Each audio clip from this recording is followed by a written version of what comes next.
Week 11. That is correct. You heard that. We're now nearing the teen years of the fantasy season, which is always when it gets terrible and you want to kind of backhand it every now and then. But you can't backhand teenagers anymore. Stupid 2020s. But what I can do is give backhanded compliments to the three gentlemen joining me this morning. Number one is Jorge Edwards. I don't have a backhanded compliment for you. Technically, I don't have one for any of us because we're all basically family, which means I should have had mostly insults. But one's an Eagles fan and one's a Texans fan. What's more insulting than that besides being a Commanders fan? I'm Nate Markham. That's Jorge Edwards. Wow. Joining us is Colby Conway and Michael Bauer. Guys, if I don't start off with insulting you, would you really even know that I love you? Probably not, no. Nate, I got to say, you know what? I'll take that insult / compliment because, like Jorge, Colby, and myself know not every team has the refs in their pocket to start 9-0. So kudos to you, my friend. That is true. The true words of a losing team that's angry and bitter. We're 8-2 and in first place in the division, right, Jorge? Yes. See, this guy, he walks in the studio. The first thing he says, so what'd you think about that Thursday night game? The reason I asked that, I just want to say, is because, it was a typical Thursday night game where the first half was just kind of a snooze fest and it picked up in the second half. I hate Thursday night games. I've been nothing but open about that. I think it devalues the quality of the NFL product. I remember a time when Thursday night games were only Thanksgiving.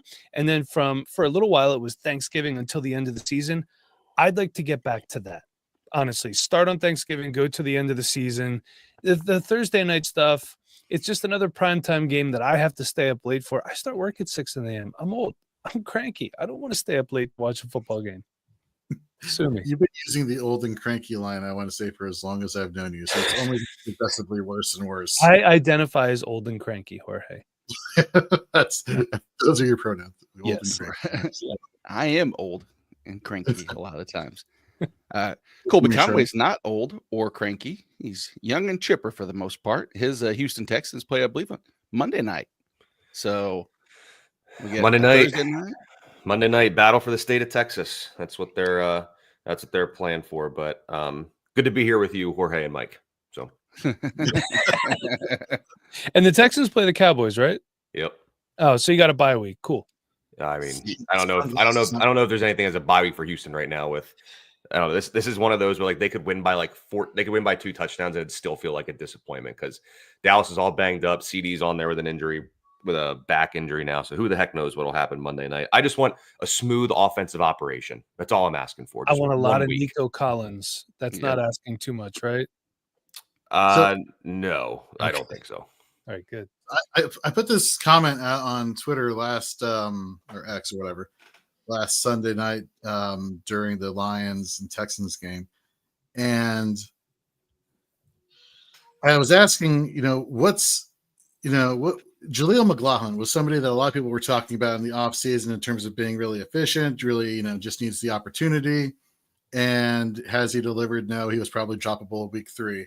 And I drew a comparison to him and Tank Dell. Stop.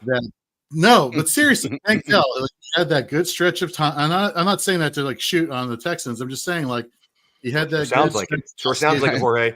Really I'm just saying level of hype, level of anticipation, especially now in the season once Diggs started to go, or once he, for the most part, during the entire season he's been first in yards per out run and efficiency metrics, a la Jaleel McLaughlin.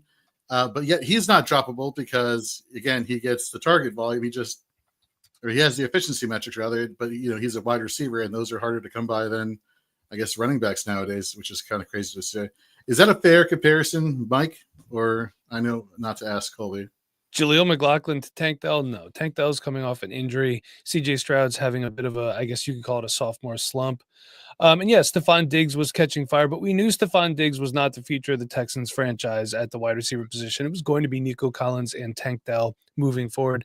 The Stephon Diggs signing was, I guess, what you could consider a 1-year setback.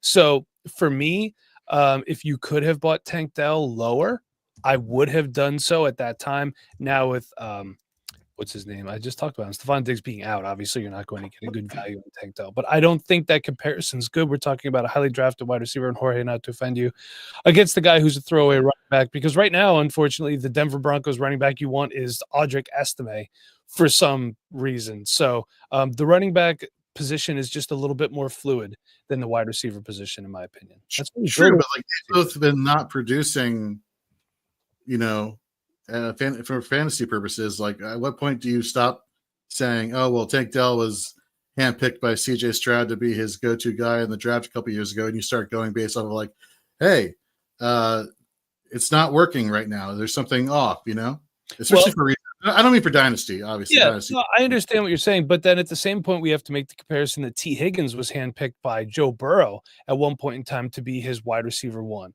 and that's not working out in Cincinnati. So I don't think, if you don't feel comfortable starting Tank Dell, I understand that, but I also don't feel comfortable dropping Tank Dell in a redraft format. No, you drop him, he's going to get scooped up and he's going to burn you. Remember, they can't hurt you on your bench.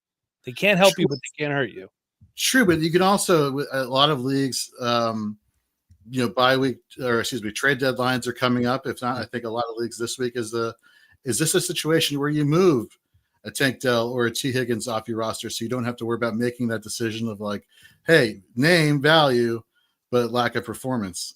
Yeah, that if you can do that and you can better your team and you're trying to win a championship, I completely understand that. And that's in all formats, not just redraft, not just dynasty. If you think you can win the championship, that is the single most important thing you could do. Figure everything else out after that. All right. It's all Bobby Slowik's fault. I'm just going to leave it at that. Works for me. Hey, we can talk him out of existence. We got rid of Shane Waldron, so we'll just keep this streak alive of getting rid of bad pieces that don't make our fantasy assets better, which is ultimately at the end of the day the single most important thing that we can ask for. Let's see if we can answer a question 100%. You guys think we can go 100% today on giving the correct advice? No, you have me on the show, so no. Exactly. I can't even set my own lineup. I don't know if I should start Jared Goff ever again or not, so I don't know.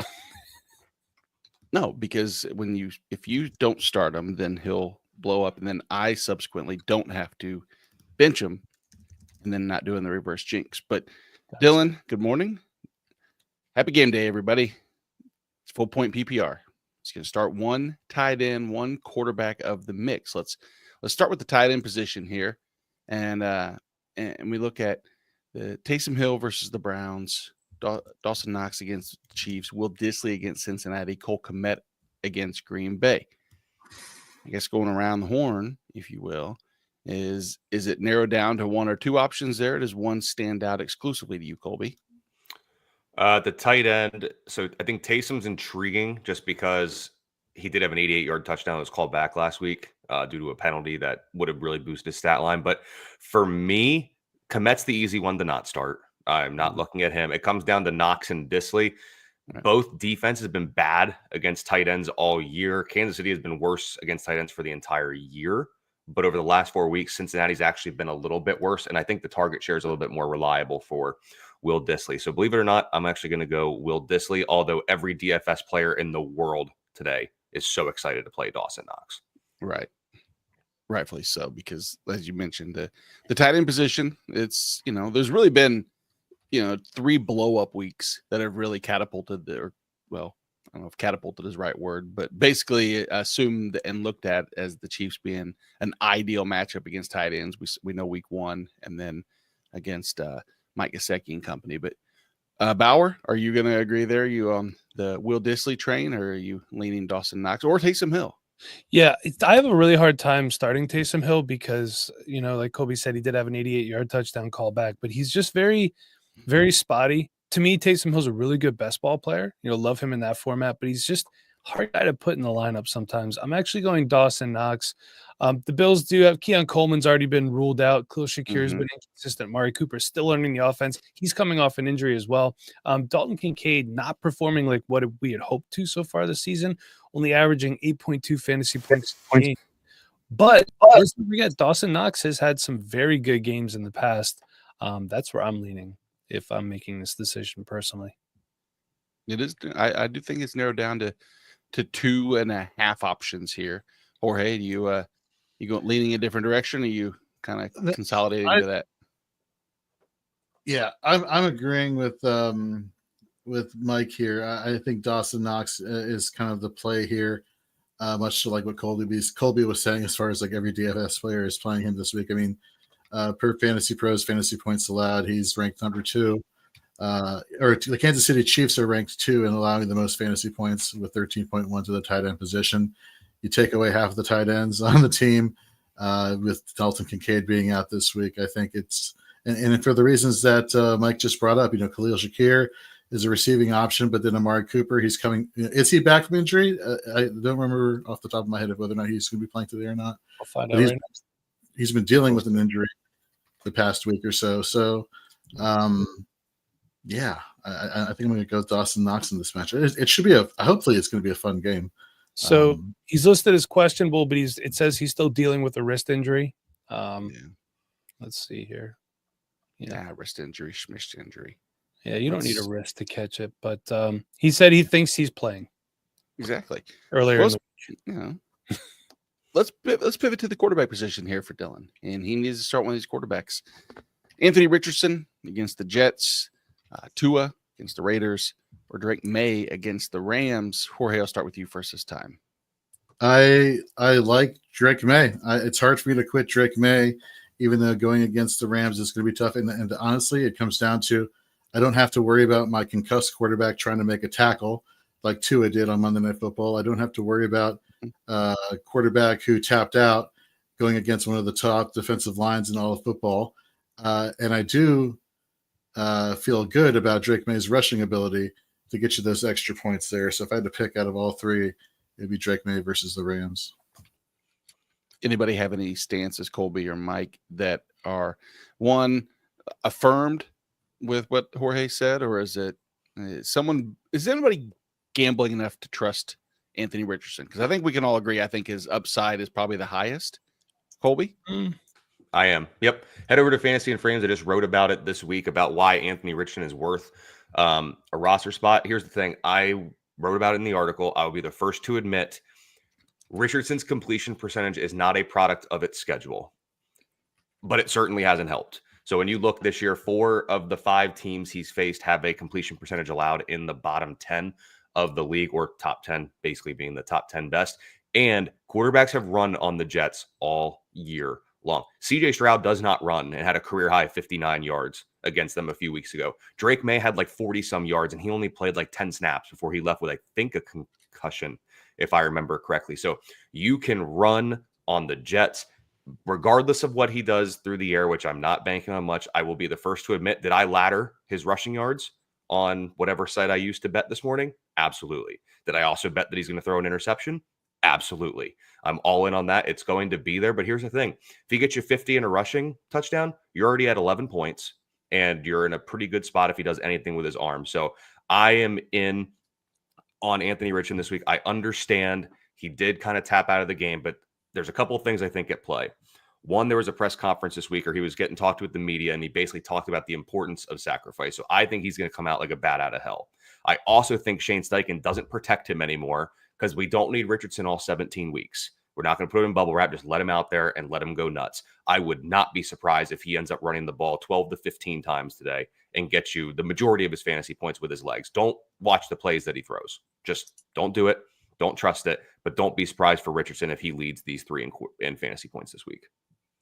So Colby's article, for those who are wondering, where he breaks down Anthony Richardson as far as other players, just dropped in the YouTube chat. So click on that link or head over to fantasyandframes.com and check it out before kickoff today. Mike, you want to add anything to that, or are you? Interestingly enough, Drake May and Anthony Richardson are both averaging the same amount of fantasy points per game at 12.3. All my stats are courtesy of fantasypros.com. This is PPR scoring. You could also make a case for Tua if you just want to roll out the quarterback. I understand what you guys are saying about the tackles and all that, but sometimes if you want to roll out the quarterback that has the best weapons, that would be Tua. and the Raiders are a rampant mess right now. Gardner Minshew reclaiming his starting spot for whatever reason. So yeah, I don't hate Tua, but for me, it's down to either Tua or Drake May, with me slightly leaning Drake May. Anthony Richardson, Colby, I completely understand everything that you said about him. I'm just completely off of Anthony Richardson right now. Although we do have to admit, this is still like his rookie season. He missed a lot of time last year. At the same point in time, the Colts as an organization need to figure out, what are you doing? If he's your guy going forward, starting Joe Flacco doesn't help you. If you're going to lose with Anthony Richardson as a quarterback, it only makes him better in the long run because he's going to learn from his mistakes. So if he's your guy moving forward, get him out there, let him take his lumps. But, good play calling helps out quarterbacks too. So for me, it's either Tua or May. Flip a coin. But I lean May. You say it's like it's his rookie season, and it 100% is an accurate statement. Yeah. It's really almost like his junior season of college football, considering the total number of snaps he's taken and actual playing, football time. I mean, the guy, there's very little stats to back up, prior to college. Then in college, there was 1 year's worth of stats. And then the NFL, now he's taken let's see. I don't know how many snaps it is. I thought I had it pulled up, but it doesn't matter. It hasn't not been a complete 217 career attempts so far. So it's crazy. It really is. Doesn't mean that he's going to turn around tomorrow and become an accurate passer, but I don't want him to pass. I want him to run for, 88 and a score. Mm-hmm. Well, which of these wide receivers in half-point PPR for Jason Quinn are we going to put in our lineups? DJ Moore, quitter, Jalen Waddle, unproductive, or JSN, the recent upsurge, if you will, of production? Michael, start with you. You know what? I'm actually leaning JSN here. Like you said about DJ Moore, a lot of times with wide receivers, let's not forget, whenever, I say to people on the Dynasty Rewind, whenever you acquire a wide receiver, you're acquiring that quarterback too. So which quarterback do you trust the most? And right now, Geno Smith playing some good football. Throwing 10 interceptions to only 11 touchdowns, though. That's not exactly what we want to see. JSN looking real good, making a case for less snaps for Tyler Lockett and more for him, targets, I should say. I lean JSN here. Okay. Jorge, are you leaning Moore or Waddle? Or are you in agreement? I am in agreement. The past 3 weeks, JSN has been the wide receiver 2 in half PPR scoring, giving you, let's see, really pull up full PPR. He's also been the number 2 wide receiver in full PPR the past 3 weeks, averaging 25 points a game. Yes, DK Metcalf is coming back. Yes, everyone's saying, and the beat reporters are saying, oh, he's back to full speed. I'm always a little bit worried when people are coming back from hamstring injuries, just how much is full speed for them. I don't think you're going to see too much of a drop-off for JSN this week. I still think you can safely insert him into your lineup as your wide receiver too. And like you were saying, Nate, Waddle, what have you done for me, all season? And DJ Moore, I mean, I know I use the quitter analogy for Anthony Richardson. Also applies to DJ Moore too. And that's not to say that he doesn't have the upside going against Green Bay. It's just I don't trust the Chicago Bears passing game at all. So it's easy for me to fade him there. Clean sweep for you, Colby. Yeah, I can't trust Caleb Williams / the new offense there. Jalen Waddle was basically, you could make an argument he's the number 4 option right now in Miami behind Hill, Achane, and Jonnu Smith, who's one of my favorite on the board. And when you look at the matchup for JSN, you do have DK Metcalf coming back, but per Fantasy Points data suite, 49ers 8th most yards per game to slot receivers and the 3rd highest yards per target over expectation. So good matchup for JSN. Gotcha. Next, I feel like I'm seeing a lot of quarterback questions early on, and rightfully so. I know this is the time when you're supposed to just throw away your draft rankings. Actually, that should have been in week 2 when you throw away your draft capital strategy of who you start. But in this particular instance, we're seeing a lot of Anthony Richardson talk, rightfully so. Again, upside of Anthony Richardson, upside of Drake May. Colby, I think I know your answer is going to be Anthony Richardson there. Jorge, Mike, you both had leaned on the Drake May side. Yeah. Given that same just 1 or 2 option, you're still leaning in that same direction. does it matter if there's context? I mean, granted, there's nobody from really other than Saquon on Thursday night. You don't have to go up against the Jamar Chase 50 burger or 60 burger, or, you know, any of the other previous matchups, but nothing's going to sway your opinion. I mean, me and Colby can't throw $5 your direction for you to say Anthony Richardson. I'll give you my Venmo right now if you want to send me $5 to say Anthony Richardson. I'll do that. Yeah. No, I'm still on Drake May here. Okay, fair enough. Let's go to the wide receiver position. DeAndre Hopkins for the Chiefs against Buffalo. T. Higgins, we talked earlier about as far as would you put him in that same equation as Tank Dell or Jameson Williams. Colby and I over at Fantasy Spins, we did a breakdown, and we both think Jameson Williams is in a really good matchup this week. So, Mike, I'll start with you. Are you leaning Hopkins, Higgins, or JMO? This is a really tough one. T. Higgins, I want to say no. He's supposed to come back this week, but coming off an injury, what's he going to look like? DeAndre Hopkins, really the only receiving target I want on the Chiefs right now is Travis Kelce. So I'm going to lean Jameson Williams. Sam Laporta has already been ruled out. Going through my lineups last night, I didn't realize exactly how much Sam Laporta I had. And hey, great news. All my other tight ends I roster are also on a bye week.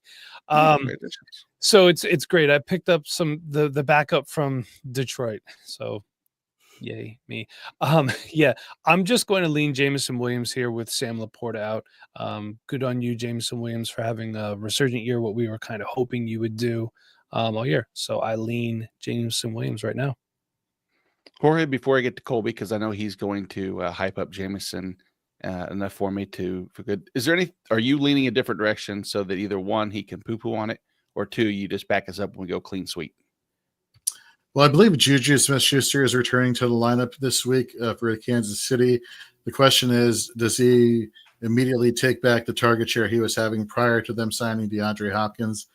I don't know. I don't think so. Again, coming back from injury, I'm kind of cautious.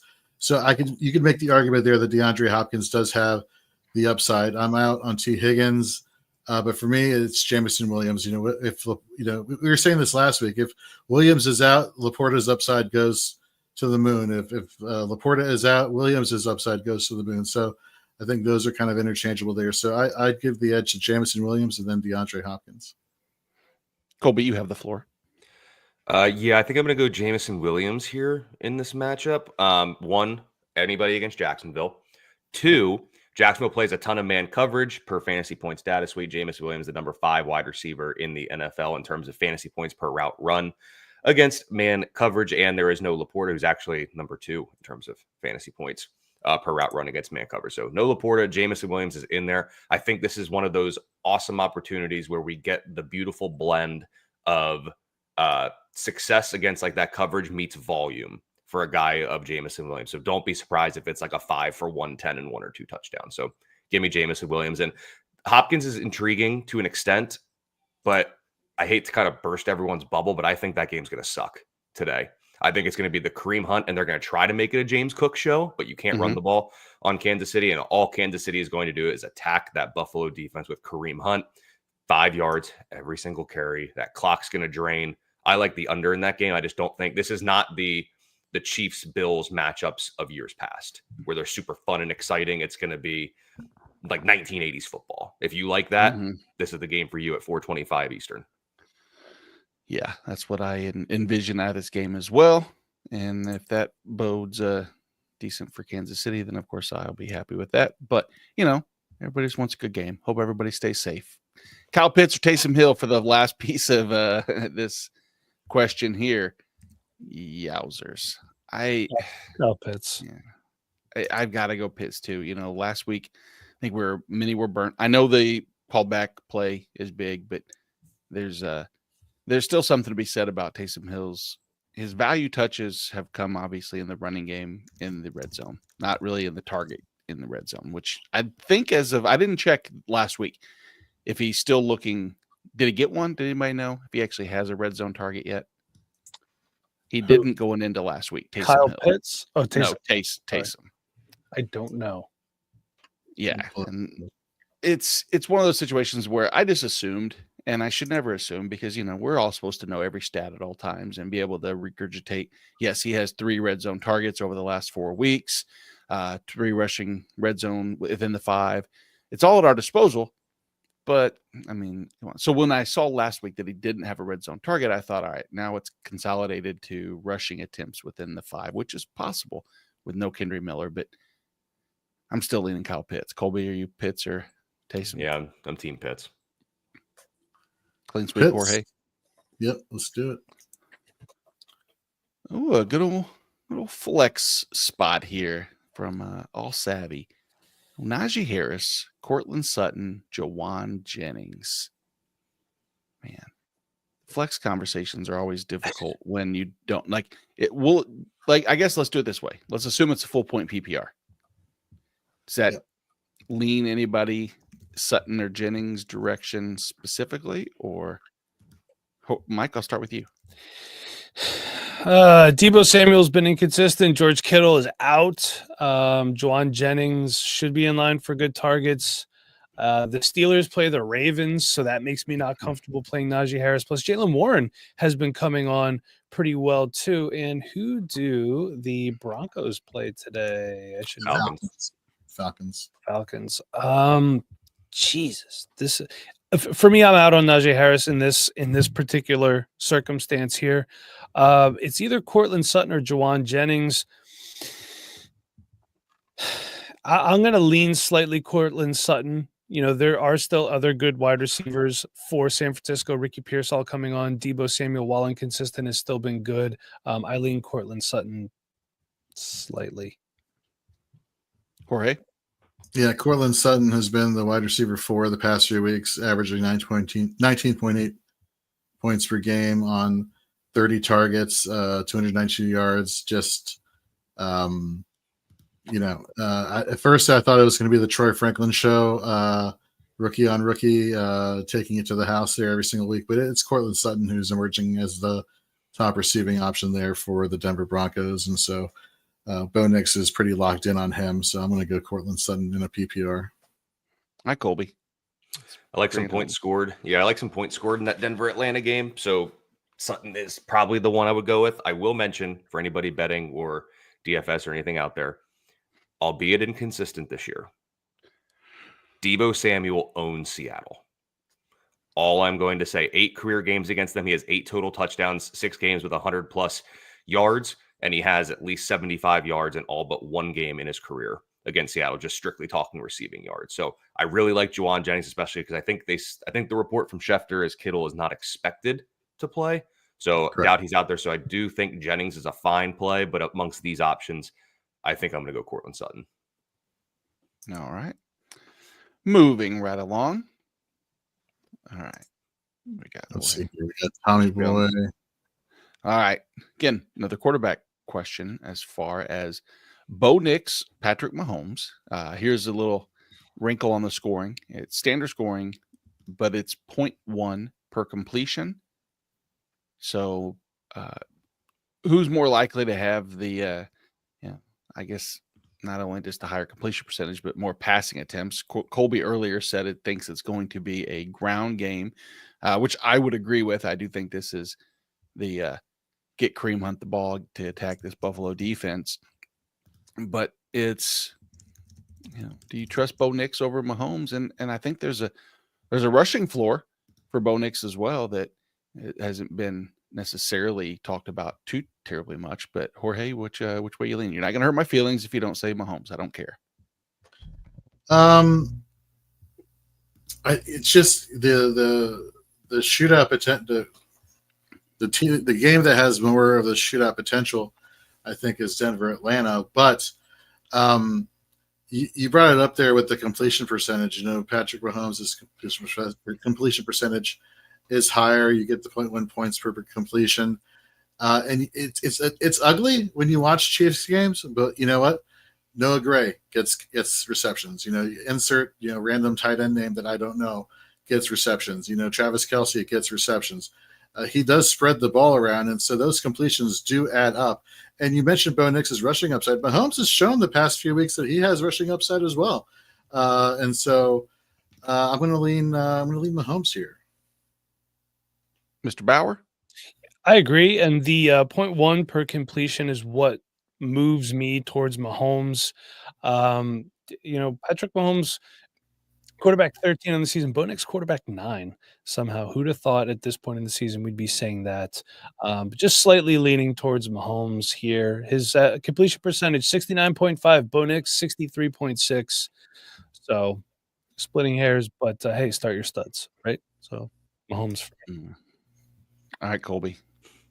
I'm slightly leaning Knicks. Atlanta's allowed the 6th most fantasy points per game to quarterbacks over the last 6 weeks. And like you said, Knicks has the rushing floor. I'm not really as concerned with that 0.1 for completion because it takes 10 extra completions to get a point. So I'm not going to look at that too much because it's not like we're talking about like a Mahomes who's probably going to complete 30 passes and Richardson who might do 10. And you're talking at least 2 points there. That makes a little bit of a difference. But here in this one, I'm not too worried about it. And Atlanta just always seems to be in these high scoring games. Like that defense is loaded with names, but somehow points are scored every single week in those games. So I like some more points to be scored there. And like I said, I wouldn't be surprised if Mahomes is like closer to 25 pass attempts than 40. I know he's been a bit pass happier of late, but this is a Kareem Hunt day. So I'll lean Bo Nix slightly. Yeah. The second portion of the question is a defense special teams related question. And it's going to be Green Bay or your Houston Texans. I think I know Colby's answer, which might be everybody's answers with or without Will Anderson. It's not with, he's out clearly, but even if he was, I was going to say, even if he was in, which is like sounds like such a negative comment. Even if Will Anderson was playing, I'd still start him. Well, clearly if Will Anderson was playing, I would feel happier, but does anybody want to lean Green Bay side there? Or are we all on taking advantage of Cooper Rush, Trey Lance, or anybody else they want to throw out at quarterback? As much as I want to build off just narrative alone, Green Bay owns Chicago. It's hard to go against the fact that per PFF, the pass blocking unit for the Dallas Cowboys is the 5th worst in the NFL. So yeah, give me Houston.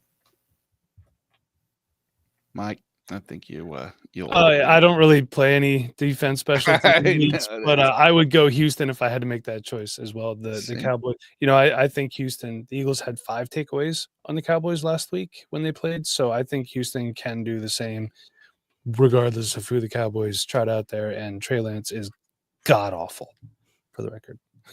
Yes, he is. It's about time finally.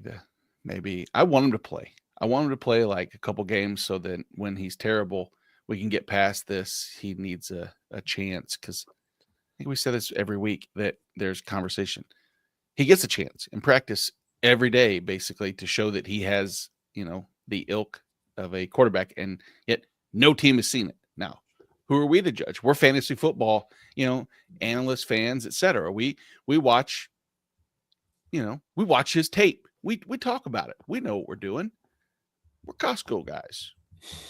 That's so stupid. Isn't that is that what it is? I don't really know them. All right, what you got next, Jorge? Let's put up an IDP question.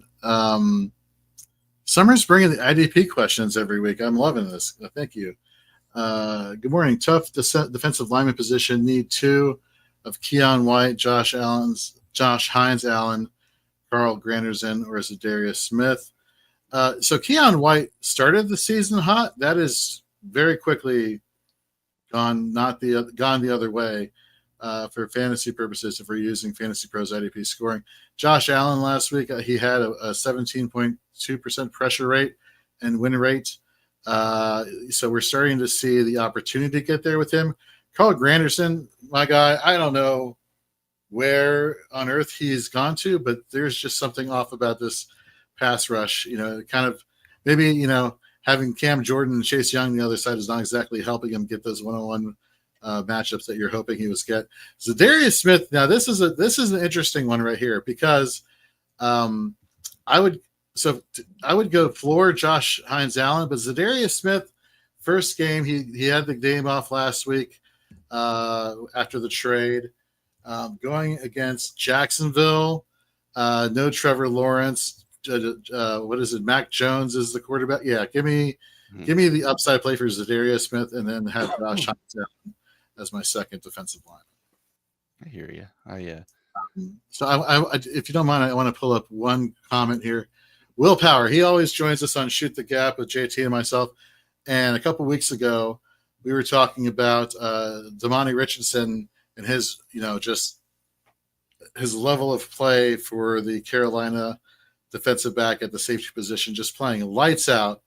And Will asked me, what are your thoughts of when Kyle Fuller comes back? And my rationale was like, look, the way Richardson has been playing, there is no way they take him off the field, completely. They kind of will probably work Kyle Fuller back in. What happened? Kyle Fuller played 100% of snaps. Devontae Richardson played 0. So definitely taking the L there. But to be fair, Will, I also took my own advice and it backfired on me. So I apologize for that. But I'm glad to hear you won both of your matchups there. Yes. Will, I know it always makes us feel much better when the person who gives us bad advice loses as well. I don't think that makes them feel that much better, just so you know. We won, so come on. Thank you for all your IDP advice. You can find Jorge at Jorge B. Edwards on Blue Sky. Stay away from the X content is now tainted, so he has to go to the Blue Sky to give. Actually, over at Blue Sky, all the answers are just have fun, and no, there's no like definitive one sway. We don't want it to hurt anybody's fantasy teams. We don't want to hurt Bryce's fantasy team, Bauer.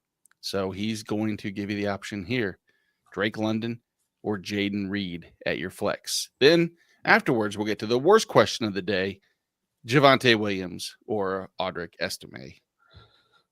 I'm going Jaden Reed. Okay.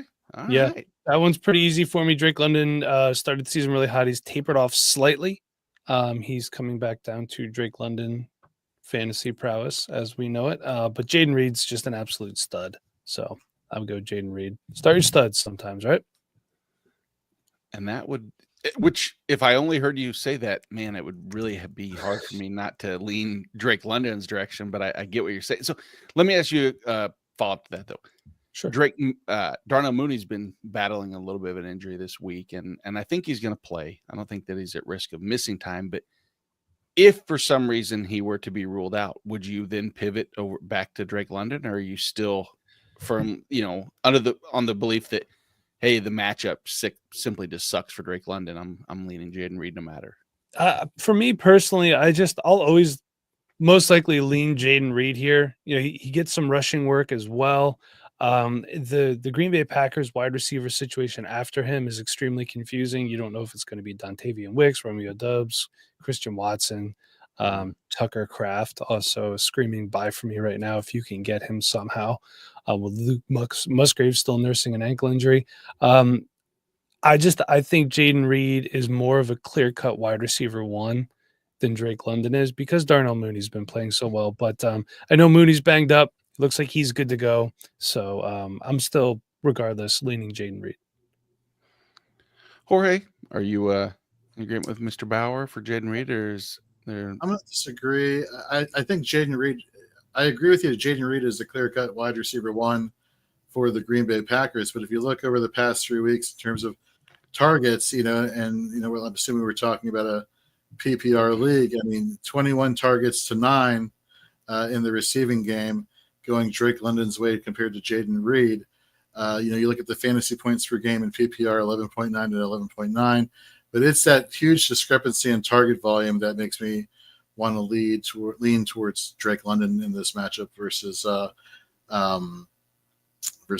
Denver. Now, I will say the matchup at corner does scare me a little bit for Drake London, which you can use to rationalize me saying Jaden Reed could be the guy, even though the target volume has not been there. But I'm still leaning Drake London though. Colby, I'll quell some of those concerns for you there, Jorge. So I am also leaning Drake London. Interestingly enough, Drake London has been running a lot out of the slot lately. I'm not saying he's their new slot receiver. He's not that, but 50% of his snaps last week were in the slot. When he left that game with the hip pointer, he was right around 50% in the slot. So if he's going to get in there, Surtain doesn't go in there all that much. So I don't know. I'm actually going to lean Drake London. I'll keep coming back to this game. I think points are going to be scored. And Kirk Cousins, that the good thing about Atlanta is that for fantasy, they keep it pretty consolidated. Ray McLeod's going to get his couple targets a game, whatever, maybe they mix in Kadero Hodge, but ultimately it's pretty much London, Pitts, Mooney, and Bijan. So I'm actually going to go Drake London and hope that he can get in the slot enough to avoid the dreaded clamps of Patrick Surtain II. All right. Get your Epicap ready, guys. Javonte Williams, Audric Estime. Jorge. I don't think this is the worst question. I think it's Audric Estime. You look at the past few weeks, I believe he's had 80% of the snap share for the Denver Broncos at running back, and you've seen Javonte Williams come in and be the guy who's spelling Estime more so. So I think Audric Estime is the clear-cut play here. Anybody on Team Javonte? We won't judge. I'll just do a cold IPA instead. Over your head? No. Nice crack and then nice, and then enjoy it, because good luck with that one. Yeah, I don't like the matchup anyway. I think Atlanta's has been tough. I mean, they've shown a little signs of weakness against the run lately. But what sucks about Estime too is like he could dominate carries, get 14 carries, but he doesn't work. Like he doesn't do much in the passing game. Like he can go 14 for like 73, have a pretty solid day in reality, over 5 yards a carry, and you get like 7 fantasy points. That's the only thing that kind of sucks with. That's the thing that sucks with those type of players. Like you don't have, if they don't get the touchdown, you're just kind of screwed. But he should lead the carry. He should lead that backfield today. True. My one suggestion for that is, do you have another running back in your flex spot that you can put up into your running back spot, move that decision down to your flex? Do you have any other tight ends or wide receivers that might be a better play over both of them? Yeah, and that's actually, pretty solid advice there too. I think, unfortunately, though, if I'm not mistaken, Jorge, that was one of the questions from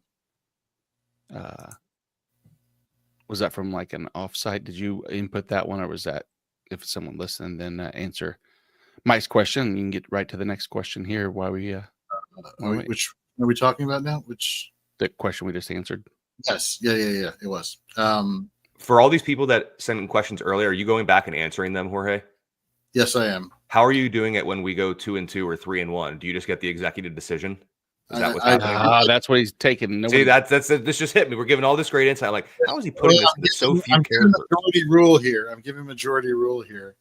So yeah.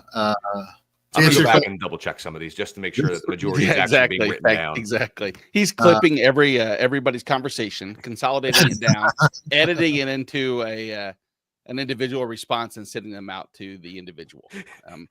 Well, that sounds time consuming. Not for Jorge Edwards. This man is on it. I'm on it. No, to answer your question, Bryce's question was from YouTube. This is YouTube. Okay. There you go, Bryce. So, Bryce, if you have any other options that you like, go there. And for Jerry, hello to you too. David Montgomery, Breece Hall. This is the epitome of a week 11. Number one, it's an epitome of a good problem to have, is when you have David Montgomery or Breece Hall to choose from. But Mr. Bauer, let's start with you. Or you say start your studs, and I mean both can be considered a stud. I think Breece is the more stud adjacent. Yeah, stud adjacent than yeah, I agree with that. But David Montgomery is the more touchdown adjacent player right now. I'm trying to get out of this stupid little string of light that keeps hitting me. There we go. That's better. I lean David Montgomery slightly. It's going to be an interesting matchup, New York and Indianapolis. Mm-hmm. Just watching the Jets play. Hey, who would have thought that they would have been better with Zach Wilson at quarterback? Yet here we are. I'm going David Montgomery, even though Jahmyr Gibbs is the leading rusher for the Detroit Lions. I don't think they're going to need a lot of Jahmyr Gibbs today. And Breece Hall, 3 rushing touchdowns on the season. David Montgomery, I was getting to how many he has on the season. I would have to look that up in a second. But David Montgomery, touchdown machine. Hi, honey. My wife chiming in and saying hi. So, Jenna. I'm with you, David Montgomery. I think this is going to be a game that gets away from Jacksonville pretty early on, and they're just going to hammer the ball home with David Montgomery here. And no Tank Bigsby today as well. David Montgomery has 8 rushing touchdowns on the season. Yeah. So he gets some receiving work too. 18 receptions for 185 yards. No touchdowns there, but he does get some receiving work as well. So he's not, he can do it. Yeah, I don't think there's a bad option there for sure. All right, Colby, we're going to start with you, buddy. So Rico Dowdle, Darnell Mooney, MVS, pick 2 PPR flex. Here, and I'll just ask you guys this. Is MVS the easy answer to sit of these, 3 of Rico Dowdle, Darnell Mooney, and MVS? Definitely the most risky. Cleveland does play a lot of man defense, so he has a chance to get behind the defense, and they're going to throw him the ball potentially. But I think for me, Mooney's the clearest play. He gets into the slot a little bit, and if London does see more Surtain, then Mooney should be in a good spot there. And then Rico's going to be the lead back. Houston's been tough on running backs, but he can catch passes, and maybe that's what makes it up. So I think if you just need a floor, I think it's Mooney and Rico Dowdle. But if maybe you're playing against Saquon from Thursday night, I would maybe pivot Rico over to Marquez Valdez-Scantling. We all in agreement there? Yeah. I was waiting for someone to be the MVS stan of the group, and we'll get pinned by that question. Not falling for it. I mean, great for the person who had to start him last week, but I don't think that's a sustainable play given his track history. Right. So I'm going to assume Amari Cooper, not I don't know any other Coopers necessarily. I would imagine. I was thinking of a running back because it was against for Ramondre, but I realized that, Nate, these are flex questions just as well. And so Amari Cooper, obviously we were talking earlier, battling a little bit of an injury, has been out. Maybe the return against, I think the most challenging defensive matchup in football across the board, and the Chiefs, or Ramondre Stevenson, who has seen, decent volume. The production's improved. Drake May, we've said, is one of our better starts as far as maybe being able to move the ball and consistently putting potential for offense. Did I sway anybody towards Cooper directly, or is that Stevenson still?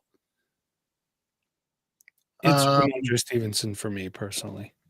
Yeah. Yep. Yeah, I think so. I agree. I'm on Ramondre. Yep. I don't know why I said did I sway anybody. I basically said Amari Cooper's up against a really tough defense and is hurt. So if that was my argument, and someone actually believed it, that was the worst sway ever. If I could be honest, well, I don't want anybody to take Amari Cooper because I don't want to give bad advice. But if there's one time today you actually can give good advice, so this is where we're going to try. We're going to do the opposite of Anthony Richardson. We're not going to tap out. We're going to tap in to this question, and we're going to know.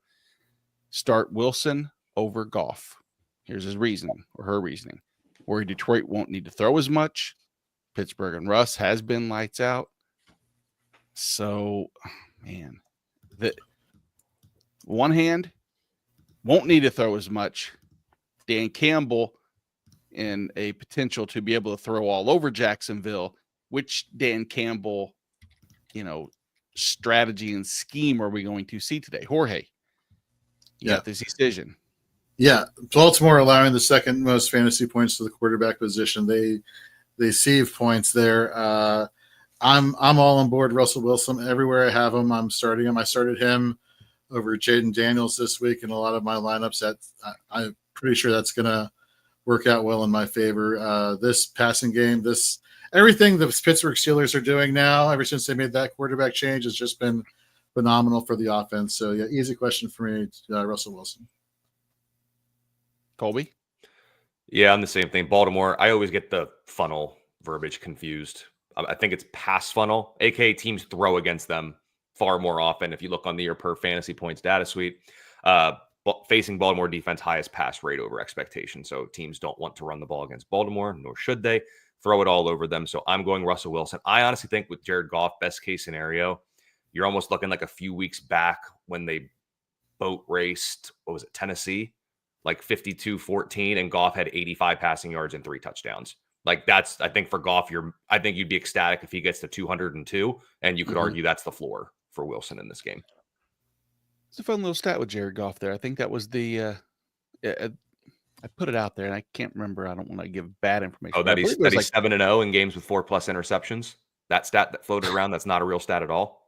no. This was that This is a a real stat. person with like under 100 yards passing and 3+ touchdowns. I think has happened 3 times in NFL history. Nate should know stats if he's going to throw them out there. So I'm just going to throw this question to you, Michael Bauer. You then get to decide. Do you want to go pivot away from the aforementioned Russell Wilson starts? Really I'm starting Russell Wilson here. You know, we thought it was an odd decision starting him over Justin Fields, but it's worked out really well, and he's playing lights out. And like you guys say, look, the Baltimore Ravens giving up points, a lot of fantasy points as well to opposing quarterbacks. I'm going Wilson here. And you know what? And your hope is that maybe without Alex Highsmith, maybe the Pittsburgh defense allows Baltimore, and that it is more of a shootout, and it doesn't stay one of those ground, traditional AFC North games, and we get a little more passing volume. So thank you for the question. I do think I know this is going to be kind of IDP centric, so I apologize for those who aren't huge IDP people, but like when the Pittsburgh Steelers made the trade for Preston Smith from Green Bay, this is exactly why they made the trade for Preston Smith. Not only is it for the playoff push, but it's like, God forbid TJ Watt or Alex Highsmith go down. We need somebody capable to just step right in who fits our scheme better. And that's Preston Smith. In fact, I don't know if you all know this, but Preston Smith, before the trade deadline, went to the Green Bay's front office and was like, look, obviously I don't fit the scheme you all are running here. Would you mind trading me to a team that is a better fit? And they did right by him, and they sent him to Pittsburgh. And so this is definitely an opportunity to help solidify that defensive line at the edge position there. Nice. From that game, I have an IDP question because I got to sit this lineup here. So I'm going to jump in with my own question. I can start 2 safeties. AKA, I have to start 2 safeties. I don't have any other option. Okay. Fair enough. Jesse Bates, Kyle Hamilton, and defensive rookie of the year candidate Kalen Bullock. First team. Yeah. Today. So just start Bullock. Got it. He'll make up for it. Good to know. Should. With them being down by 30 or 40 at halftime, he'll probably have up by 30 or 40, and he has 2 pick sixes. Sorry, I forget. I get up and down mixed up all the time. Okay. My mistake. My mistake. It's Right, early. Michael, any IDP related Philadelphia Eagles questions that you want to ask? No. Perfect. Zach Bond's really good. Yeah, he 20 points last week, so I'm pretty happy. I mean, I'm not happy, but I'm happy about that. Yeah. So. I'll tell you, I'll say the move, was it 3 weeks ago when they moved Cooper DeJean to more of the slot role? Yeah. It's really, I think personally it's paid dividends, exponentially. It has. It was one of those things. He didn't start the season. He was coming off an injury that he sustained late last year at Iowa. I think Vic Fangio wanted him to start. That is. Do you guys hear that? Now I do.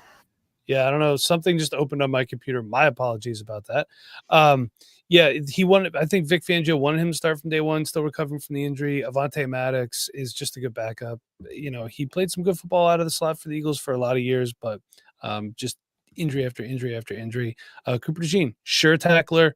He's going to get burnt here and there. He gave up a couple plays against Washington. I did think the one holding penalty they had on him was kind of ticky-tack, but you're going to get stuff like that in every game. So it just is what it is. But he's fantastic. Him, Quinyon Mitchell.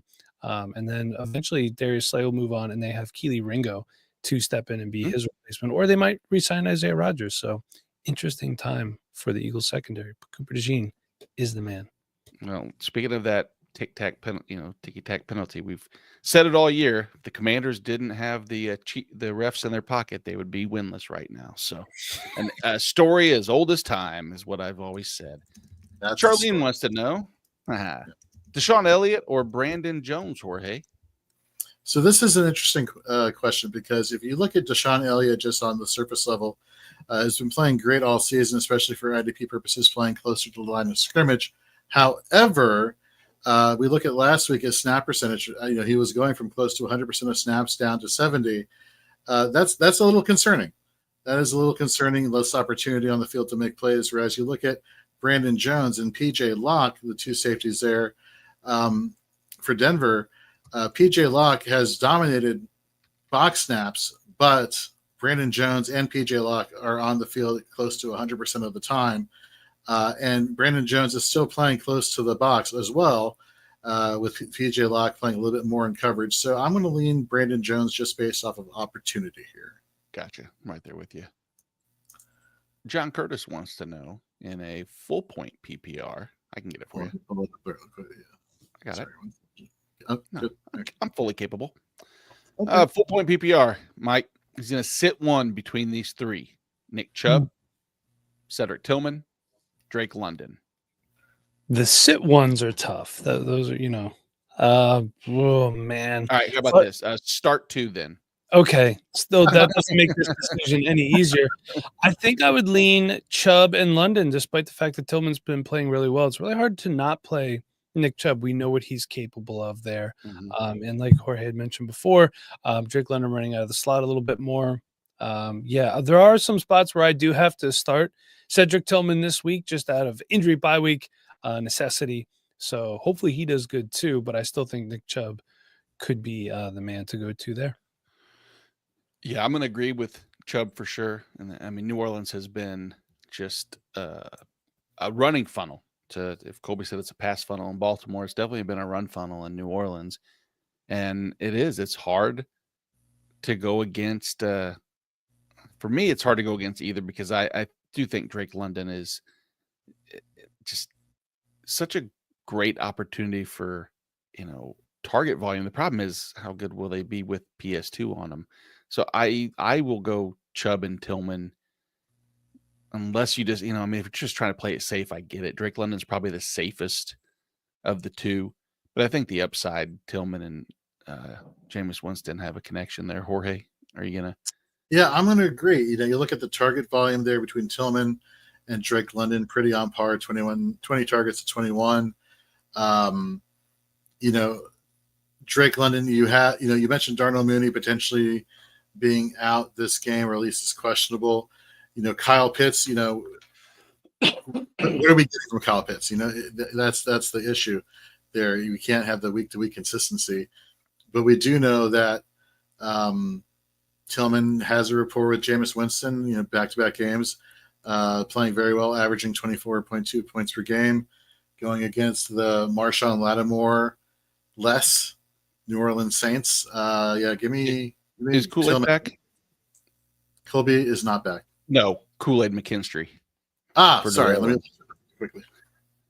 Colby is not back. I have eyes, Jorge. I can see. Not blind. I didn't hear. My bad. Now, I will add in one little thing while you're doing that is, I don't know how reluctant people are to start two people from the same team at wide receiver and at running back, because I understand the Cleveland Browns don't scream offensive upside where you're going to get the most, and maybe choosing two from the same. So if you're reluctant, John, to start two and you need to go someone of the Browns, I lean Chubb and pivot to London if you want. But that's a risk assessment type question that, individually speaking, you make that decision. So Kool-Aid was a full participant in practice, but still questionable for this matchup. But it's looking like he will be playing this week, coming off of a hamstring. Gotcha. Gentlemen, I do have to head out. Got some house projects to do today while the Eagles are not playing. But thank you for having me, Jorge and Nate, and Colby. If you're watching this right now, good talking to you as well. Good luck, everybody, in your matchups, unless you're playing me. See you, buddy. All right, guys, take it easy. Thanks again. Yep, thank you. The always wonderful Michael Bauer, good friend of ours. Oh, I got one right here, Carrie. But you can put it there. Thanks. Carrie brought me a coffee this morning. Any liquor in it? No liquor. Hi, Jorge. I love you. Hey, Carrie. Love you too. He said, hey, Carrie, beat it. Scram. That's exactly what I did not say. Okay, cool. Carrie's going to church to pray for my fantasy teams today. Let's say a prayer for Joe's question. Here's a non-PPR flex. So standard, Josh Downs, Jacoby Myers, Quentin Johnson. All right. For me, I'm leaning Jacoby Myers. I know Josh Downs with Anthony Richardson returning, obvious regression, I think, from a comparison of Flacco versus Richardson. Quentin Johnson, there's been some peaks and valleys with him throughout the season, but with Jacoby Myers over the last few weeks now, especially since the Devontae Adams trade, he has a target a target share in the 30% range. That alone just says, and I know it hasn't been the most productive 30+% target share, but the volume alone, I believe, establishes just enough of a floor that in that case, I don't see Downs or Quentin Johnson really exponentially being the more of the touchdown threat. If one of those two were, it would be Quentin Johnson. But I don't know. I'm going to lean Jacoby Myers in that. How about you? Yeah, I agree. You go back to week 9, 5 targets, week 10, 2 targets for Quentin Johnson. It's a great story, folks. It's a great highlight. It's a great best ball move if you made the draft, if you drafted him in the later rounds. But as far as consistency, Jacoby Myers, as far as Downs goes, I don't know if there's potentially a drop off the rest of the season for Downs. This week, probably. I actually like Michael Pittman going against DJ Reed. In this matchup here against the Jets. I think Pittman gets back on track here, at least for this week. So, yeah, I'm going Jacoby Myers. I agree with you there. I do want to say real quickly, we have a lot of questions in the YouTube chat. And first of all, thank you very much for tuning in. If we are not getting to your question fast enough, we do have the super chat function. Feel free to utilize that. That would be very awesome of you. And we will definitely prioritize your questions first, but just for those who choose not to do that, just hang on and we will get to your questions. So promise. Yeah, here we can jump to the next one here. Powerhouse wants to know.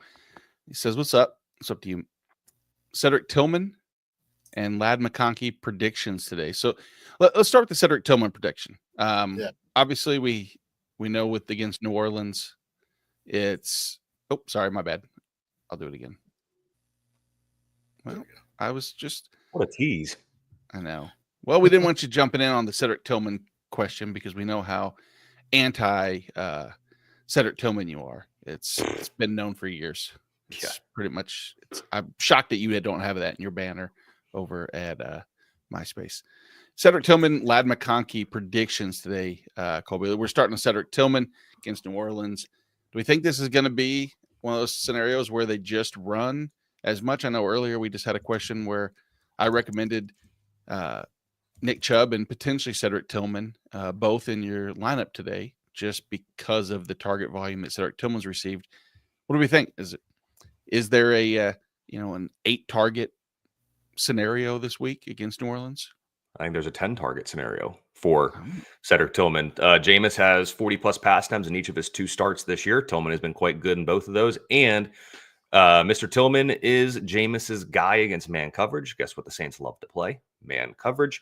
And Winston, when targeting Tillman in man coverage, 157.4 passer rating, and Tillman has a 3.74 yards per out run against man coverage over the last 2 games. So I think this game could actually have some points to it. So, and we know Cleveland's going to throw the ball. So I really like Cedric Tillman.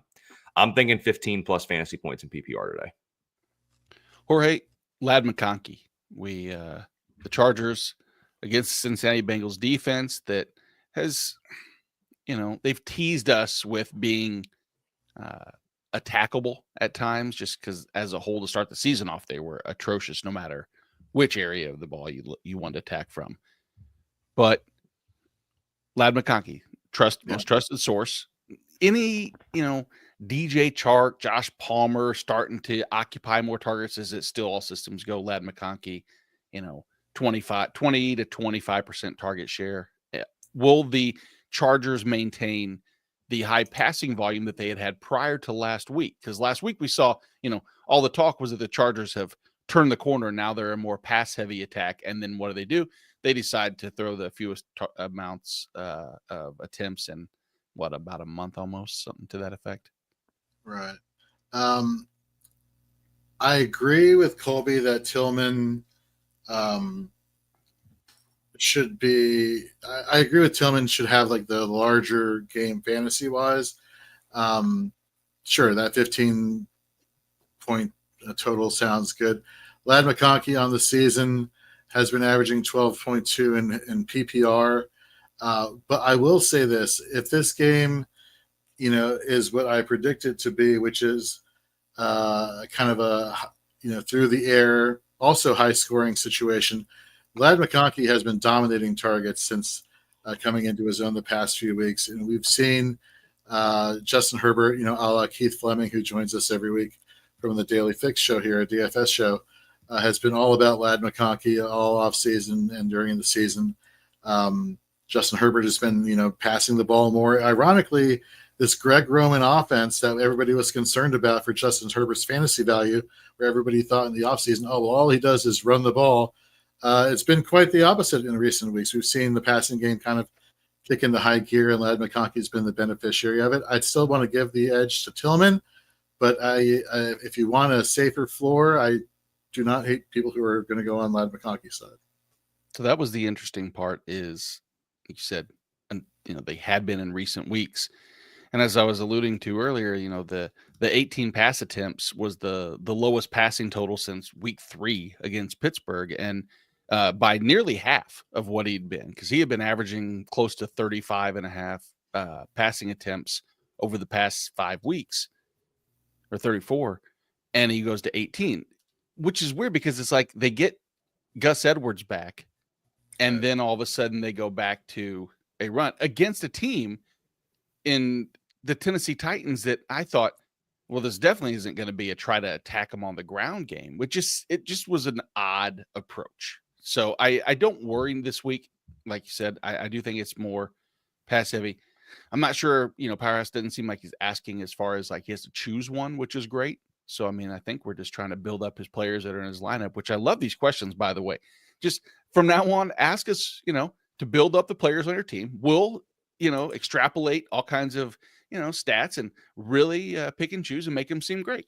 So like this morning, fellas, Browns or Dolphins. We have to make a choice. Gross.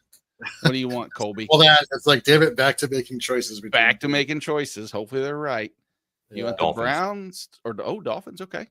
I want the Dolphins. Chop Robinson from Penn State has definitely been turning it on lately. I want to say he had a sack last week and a sack the week before. That edge, which is crazy that, with the way the Dolphins edge rushing situation has been just riddled with injuries starting back to last year with Bradley Chubb going down and Jalen Phillips going down. I want to say around this time of year. And for the rookie Chop Robinson, like I said, from Penn State, he's been playing really well. The Raiders offensive line, do they have one? I've seen like a quarterback and I've seen a defensive line, but every week when I'm watching on Red Zone or watching whatever, I don't see people in between the two. So that could be problematic for Gardner Minshew this week.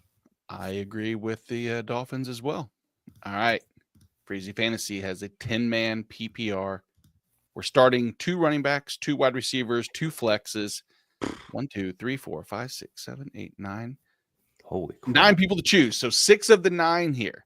Let's start with the 2 running backs. Let's go with Derrick Henry, Jahmyr Gibbs, Chase Brown. Of those 3, who is sitting? So Derrick Henry against the Pittsburgh Steelers. Jahmyr Gibbs against the Jacksonville Jaguars. And Chase Brown against the aforementioned Chargers. Sorry. It's Brown for me, and that's not taking anything away from Chase Brown. I just like the upside of Henry and Gibbs a little bit more than Chase Brown this week. Colby? Yeah, I guess. I know. It's one of those things where choosing to sit Brown is more about being afraid of sitting Gibbs than like a indication of Brown's talent or anything. Like he's the clear-cut guy. It's just a really bad matchup, and Gibbs could get half of the touches that Chase Brown does and match, if not exceed, fantasy points because Jacksonville's just so bad. So I hate it because I've been banging the Chase Brown drum since the beginning of the season or even into the preseason. So it kind of pains me to say it, but I think you have to sit Brown. Well, there's still hope that we can get Chase Brown into this lineup because we now get to pick 2 wide receivers between Jamar Chase, Amon-Ra, Cooper Kupp, Deebo Samuel. So is the easy answer Jamar Chase and Amon-Ra? Is the easy answer Amon-Ra against Jacksonville and then choosing between Jamar, Kupp, and Debo? It's tricky with so many good names because every one of those 5 people or 4. This is a crazy team. Has an upside of this is insane. This would suck. This is a great team. It's a beautiful problem to have, and also incredibly irritating in like way better ways than it could be. Like, it's not the Javonte or Audric Estime question. Like, this is more challenging and like, I don't know, in just a totally different way. But good for you for having this team. Shout out you, Mr. Fantasy or Mrs. Fantasy. This screams like work league, where one person, a la this person, knew exactly what they were doing, and the rest of the work team did not. And hey, good for you. I mean, take advantage of what you got to take advantage of. Yeah. To answer your question about 2 wide receivers, obviously it's Jamar. You have the targets kind of up for grabs with Sam Laporta not being playing. So I think you go Amon-Ra in the matchup. Cooper Kupp. Wow, never thought the day I'd say Amon-Ra over Cooper Kupp, but I just like more targets going Amon-Ra's way. Back to normal. His target share has been dipping a little bit in recent weeks, but I'd go Cooper and Amon-Ra. As far as flex goes, the next one. Kupp and Debo would be my next 2. Yeah, I mean, Colby pointed out earlier that Debo completely owns the Seahawks, and that alone makes me want to. But the Chase Brown, exactly like you said, that the matchup might not be ideal. The Chargers are stingy against the run, but against every team so far, no matter what, we've seen that Chase Brown has been heavily involved in both aspects. If they're in positive game script, negative game script, he's still. But do you put Chase Brown over Cooper Kupp and Debo Samuel, Kobe?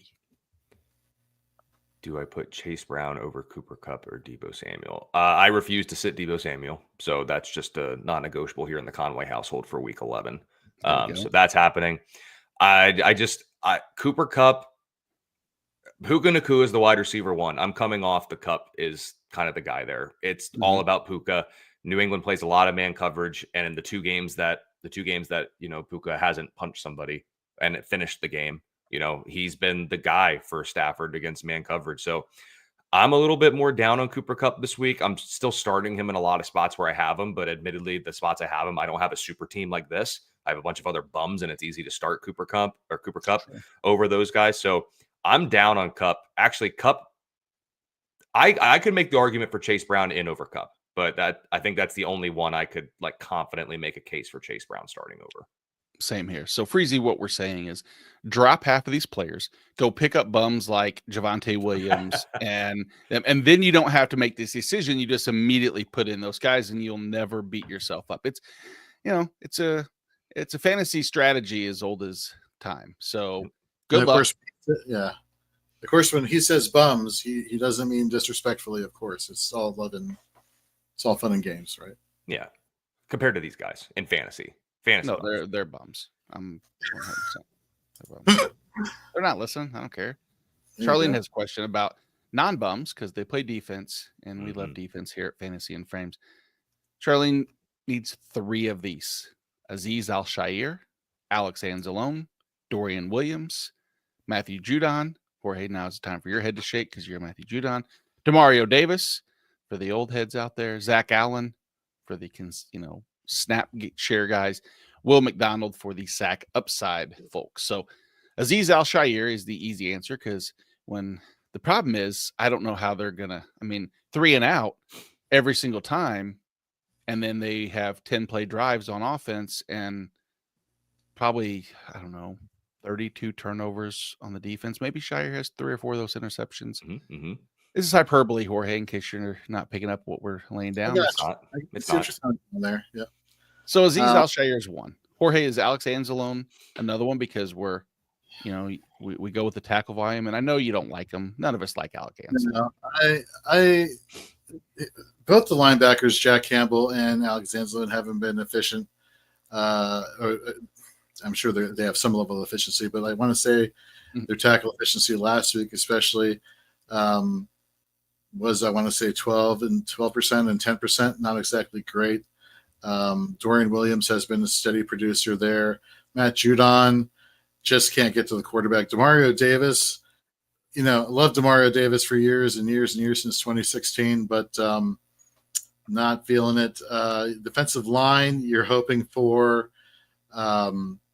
Zach Allen to kind of get back on the hot streak. You're hoping for Will McDonald. Will McDonald's not even playing, I don't want to say. So that takes that player out of the equation. So for me to be Al-Shaair, Dorian Williams, and Demario Davis out of all three, just because I want the tackle for it with the linebackers. There you go. Good luck, Charlene. Hopefully she's not playing you, Jorge. I think you guys already played her. No, so what's funny? Last week on the show, on this kickoff show, I answered an IDP question, and then she's like, "Oh, by the way, I'm taking you on in the Shoot the Gap show league." And by like the 3 p.m.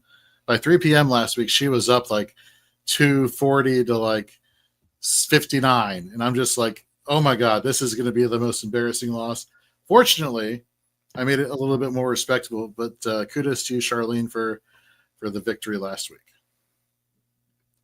You didn't even win, and you went all that way to say I was down. It was 4th and inches, and I fumbled the ball, lost the game. But congratulations! Kind of hell of a setup was that? I'm giving her her props. Which, by the way, she's a West Coaster. I know. She's a West Coaster, and she's one of the first people every week to drop in the chat, say hello. Just kudos to you, Charlene. Yeah, I'm glad you whooped his ass because he's giving shit advice to Will, to you.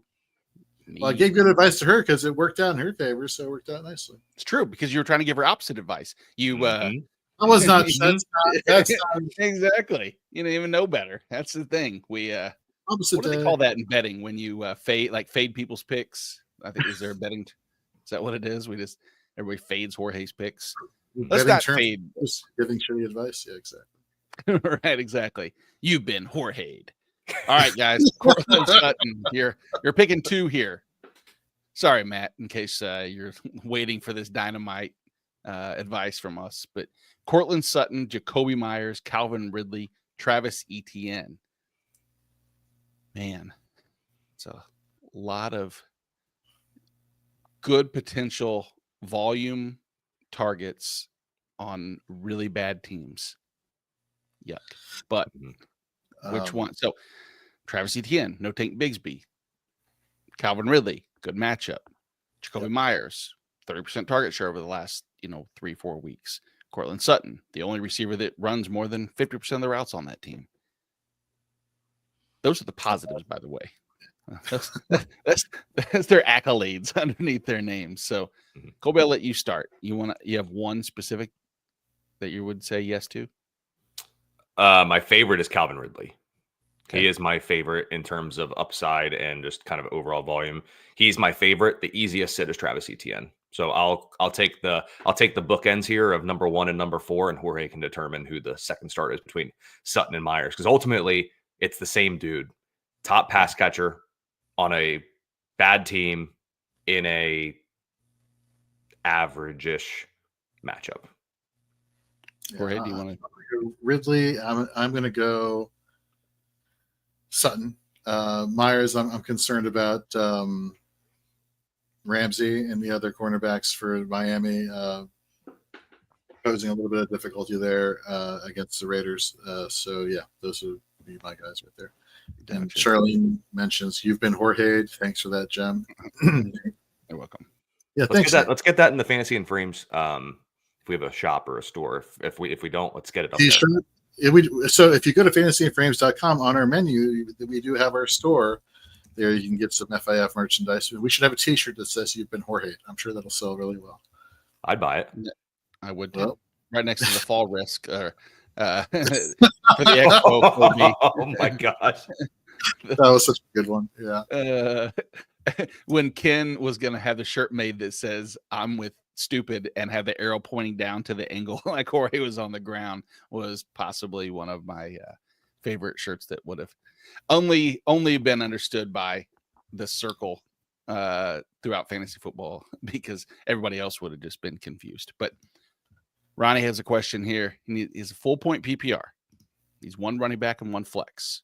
So he has David Montgomery, Amon-Ra, locks for sure. He started A.J. Brown Thursday night. So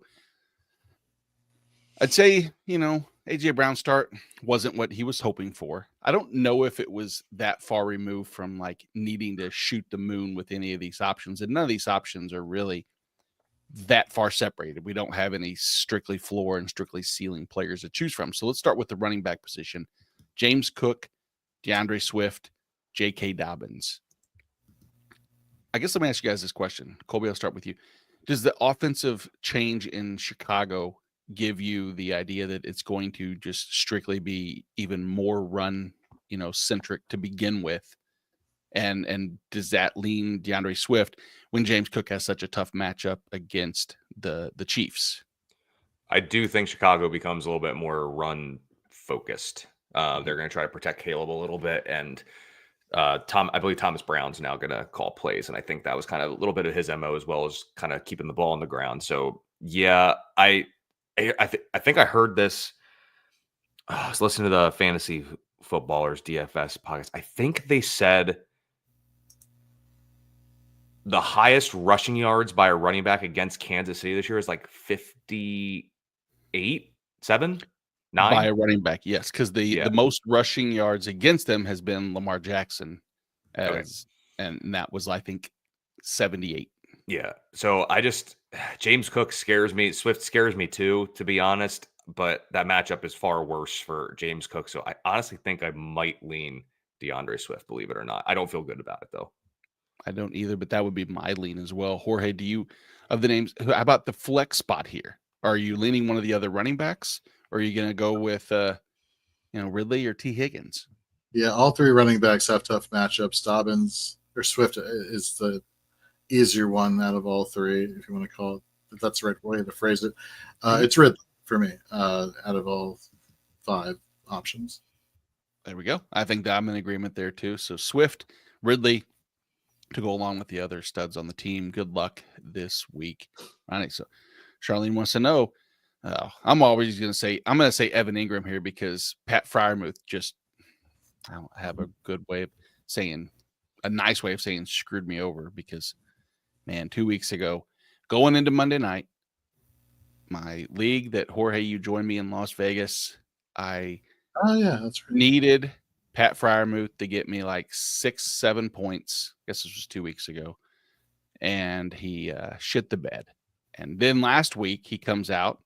I benched him, but rightfully so. TJ Hawkinson was in my lineup and he scores a touchdown. So he had Charlene had Ertz on her bench. Evan Ingram, Pat Freiermuth, Jorge, half-point tight end premium. Well, they're both tight ends, so. Evan Ingram, hands down. Same here. Colby? Evan Ingram. Interestingly enough, in Russell Wilson's 3 starts, do you know between Darnell Washington, I'm looking at it over here, Darnell Washington and Pat Freiermuth, they are an even tied in terms of target share. And not total, but Freiermuth won 1 week, Washington won 1 week, and then they tied last week. So, yeah, you can't start Freiermuth right now. And Evan Ingram, about the only guy in town in Jacksonville. So gross. I hate Pat Freiermuth now. Mr. Scampers, join us. Good morning, everyone. Good morning to you, Mr. Scampers. Sorry we didn't say hello earlier. I didn't see you out there. I wasn't pretty hyper focused on making sure that I talk shit on Jorge and answer Charlene's question so that she doesn't get mad at me and come up with some phrasing for me behind my back. So half point or quarter point per rush attempt, full point PPR. Oh, now we're back into the growth zone. Good. Finally, these stud teams. Javonte, Ray, Vele, Likely. Does that mean Jorge goes first? Jorge. And then Colby. This question, yeah. And then Nate. Wow. God, this is gross. Yep.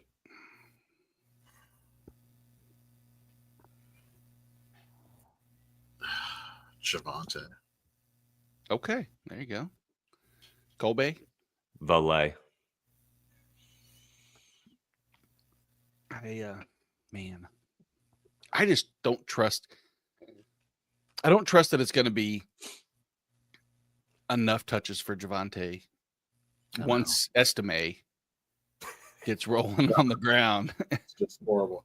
Charlene, did you do this on purpose? Did you create this? Just found every rhyming word. Obviously, you did it on purpose, but like, you know what I'm trying to say. Right, exactly. Did you come up with a stupid question on purpose? Like, you actually drafted this team. She drafted this team just strictly for this question in week 11. I need a screenshot of this roster. I want to prove that all 4 of these are on one team. That's what I need. Exactly. Let's screenshot off point. Yeah, let us see this, Charlie. Come on. Right. The team will just say it'll have on starters will be Zay Williams. It'll be Jacoby Myers. Yeah. Yeah. All right. That's enough rhymes. Let's go to the next one. Okay. Thank you. All right. Rachel brought her IDP question. And Rachel, thank you for always being in the morning. Then the shout outs afterwards. And she throws our names in with the mix of such amazing people that she relies on to. She doesn't need any of our help. Rachel's more than capable of winning on her own. But I love the fact that she, she makes us feel good by saying, hey, no, you can help answer this question. So you got to choose this, Jorge. Yeah. What? I was going to say really quickly before you said the question. So Rachel's doing over at Fantasy and Frames our Thursday night preview matchups every week going forward for the rest of the season. So make sure to check out her article every Thursday over at fantasyandframes.com. All right. She brought it. 2 of these: Pete Werner, Nick Benito, Kobe Turner, Kenneth Murray, and she says, hi, Nate, Jorge, and Colby and Michael. Great group. That's true. Right. So starting out, Pete Werner, that's for me to lock. So now let me go and tell you why I'm not choosing 2 of the 3 that are remaining. Kenneth Murray, we've seen his snap percentage kind of go down and his tackle efficiency go down as Jack Gibbons has been coming on and playing better for Tennessee. So that's why Murray is out. Nick Benito, even though Baron Browning got traded to the Arizona Cardinals, still need to see more consistency out of him for fantasy production, which leads me to Kobe Turner being the other play here. Turner, the defensive lineman, 15, and Fantasy Pro scoring 17 tackles the past 3 weeks, 2 sacks, a pass deflection, and averaging 13 fantasy points per game. So, yeah, Werner and Kobe Turner. There you go. Good luck, Rachel. Good luck. All right, Jorge. Come on. Gotcha here. All right, Nick the Kick 17 wants to know. Got to pick 2 here. Romeo Dubs, Brian Thomas Jr., Audric Estime, Pop Douglas. So I hate choosing a Green Bay wide receiver. I don't trust, despite, as Bauer was saying earlier with Jaden Reed kind of being their one. I don't know if I don't know if they have a one. Brian Thomas Jr.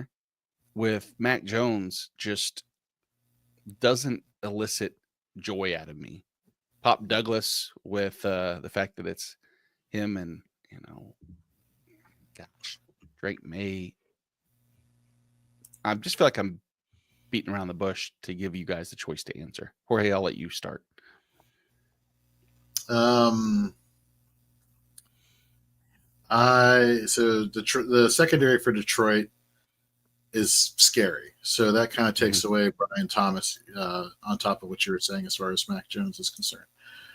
So really, Dubs or Estime would be my go-to here. So you get to choose 2, so you can have both of them.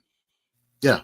So okay. I thought you used the word "or" in the middle, so I wasn't listening.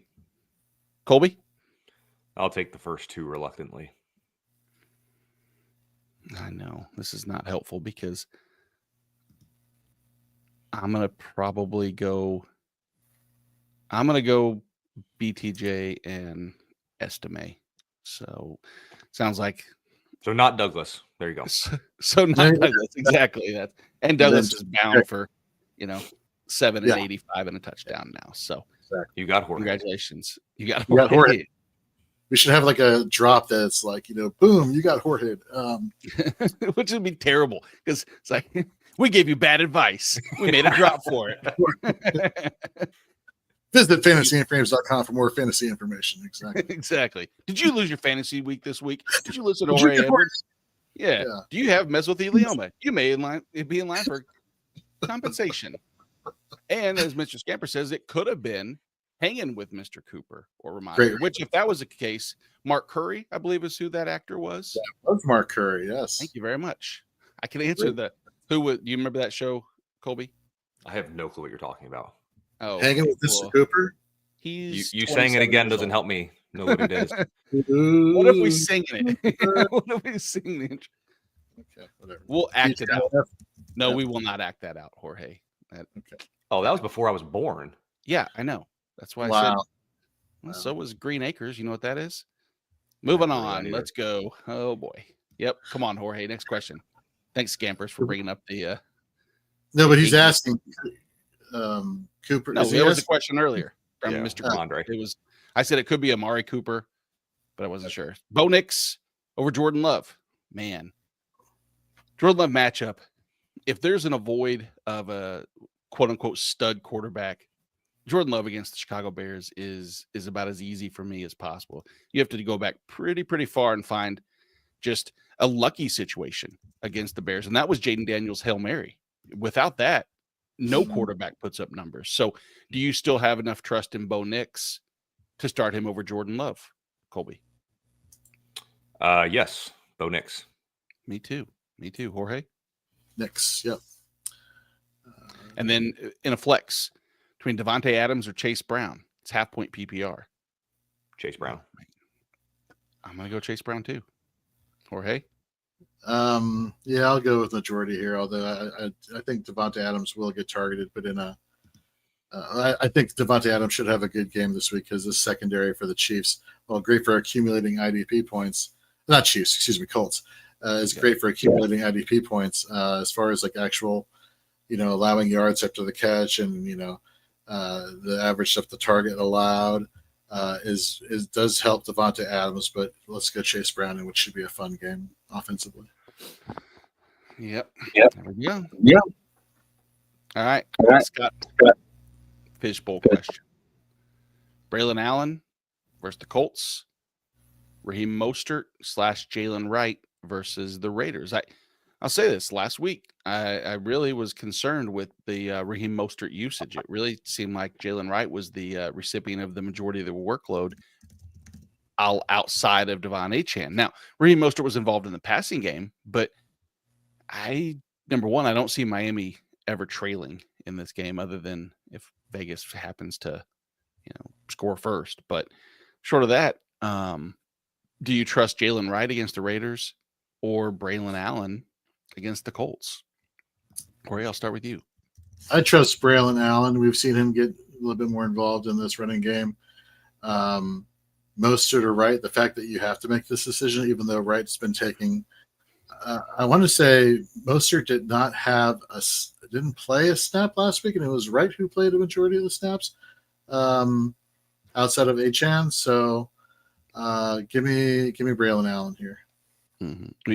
Mostert played just like I said, he got 0 rushing attempts, but he had three. He had 3 targets on the day, 2 receptions, 34 yards, but really was not nearly as heavily involved as what anybody would have expected. So, Colby, if you're choosing, are you taking Braylon Allen versus the combination of Raheem Mostert? Maybe you can double them up and they count as one person, Voltron-esque. Do you know what Voltron is? Please say yes. Sounds familiar, but I don't know. Lie. Just say yes. Yeah. No, I don't lie. No lying on this show. Family friendly show. No lying. Yeah, I'll take Braylon Allen. Don't feel good about it. Mustn't tell lies. Do you get that reference? No. Harry Potter. Come on, man. I'm throwing I've seen like 9 minutes of it. I think softballing these to you. Just whatever. Okay, fine. Did we answer this question? I'm so disgusted by the lack of reference knowledge on Colby's part. We're saying Braylon Allen. Yeah. Okay, thank you. That's what I needed to know. Same question. Same Braylon Allen. Just answer just the same question over and over so we know. But how about this? So Pittsburgh defense and special teams, rest of season. Do you think they will be good? So first and foremost, I guess the good starting point is to look at their matchups for the rest of the season. And knowing what's Alex Highsmith's situation, it's just a 1-game type thing. He should be back and be part of that. The ankle was pretty bad. Is it? What is it? I don't know. That was more of a question, I guess. I should have accented more. Alex Highsmith. I'm Ron Burgundy. Ankle did not participate. I mean, they ruled him out really quickly. I want to say like Monday. So the fact that they did that without even giving him a chance to worry about practicing, that's a little concerning. I think he may be out a little bit longer. So here's the matchups going forward. Baltimore, bad matchup for defensive special teams because the sacks just aren't really there for Baltimore. Cleveland, not a terrible matchup.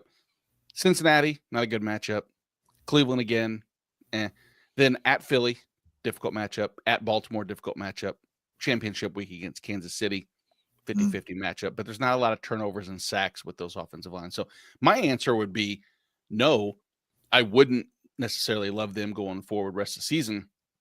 I would probably I think you could stream every week and you would be as productive, if not more productive, for the Steelers. Agree, disagree, guys? I agree. If Tampa Bay is on your waiver wire, I think that is a smart play there for DSTs. But they may not be, but definitely take a peek there, Angelo. Another one you can go to is look for Houston. Excuse me, because they have obviously Dallas Monday night, and then they go Tennessee and Jacksonville the following 2 weeks. And that is actually just not a Houston-based, favoritism pick. It's actually backed with wisdom.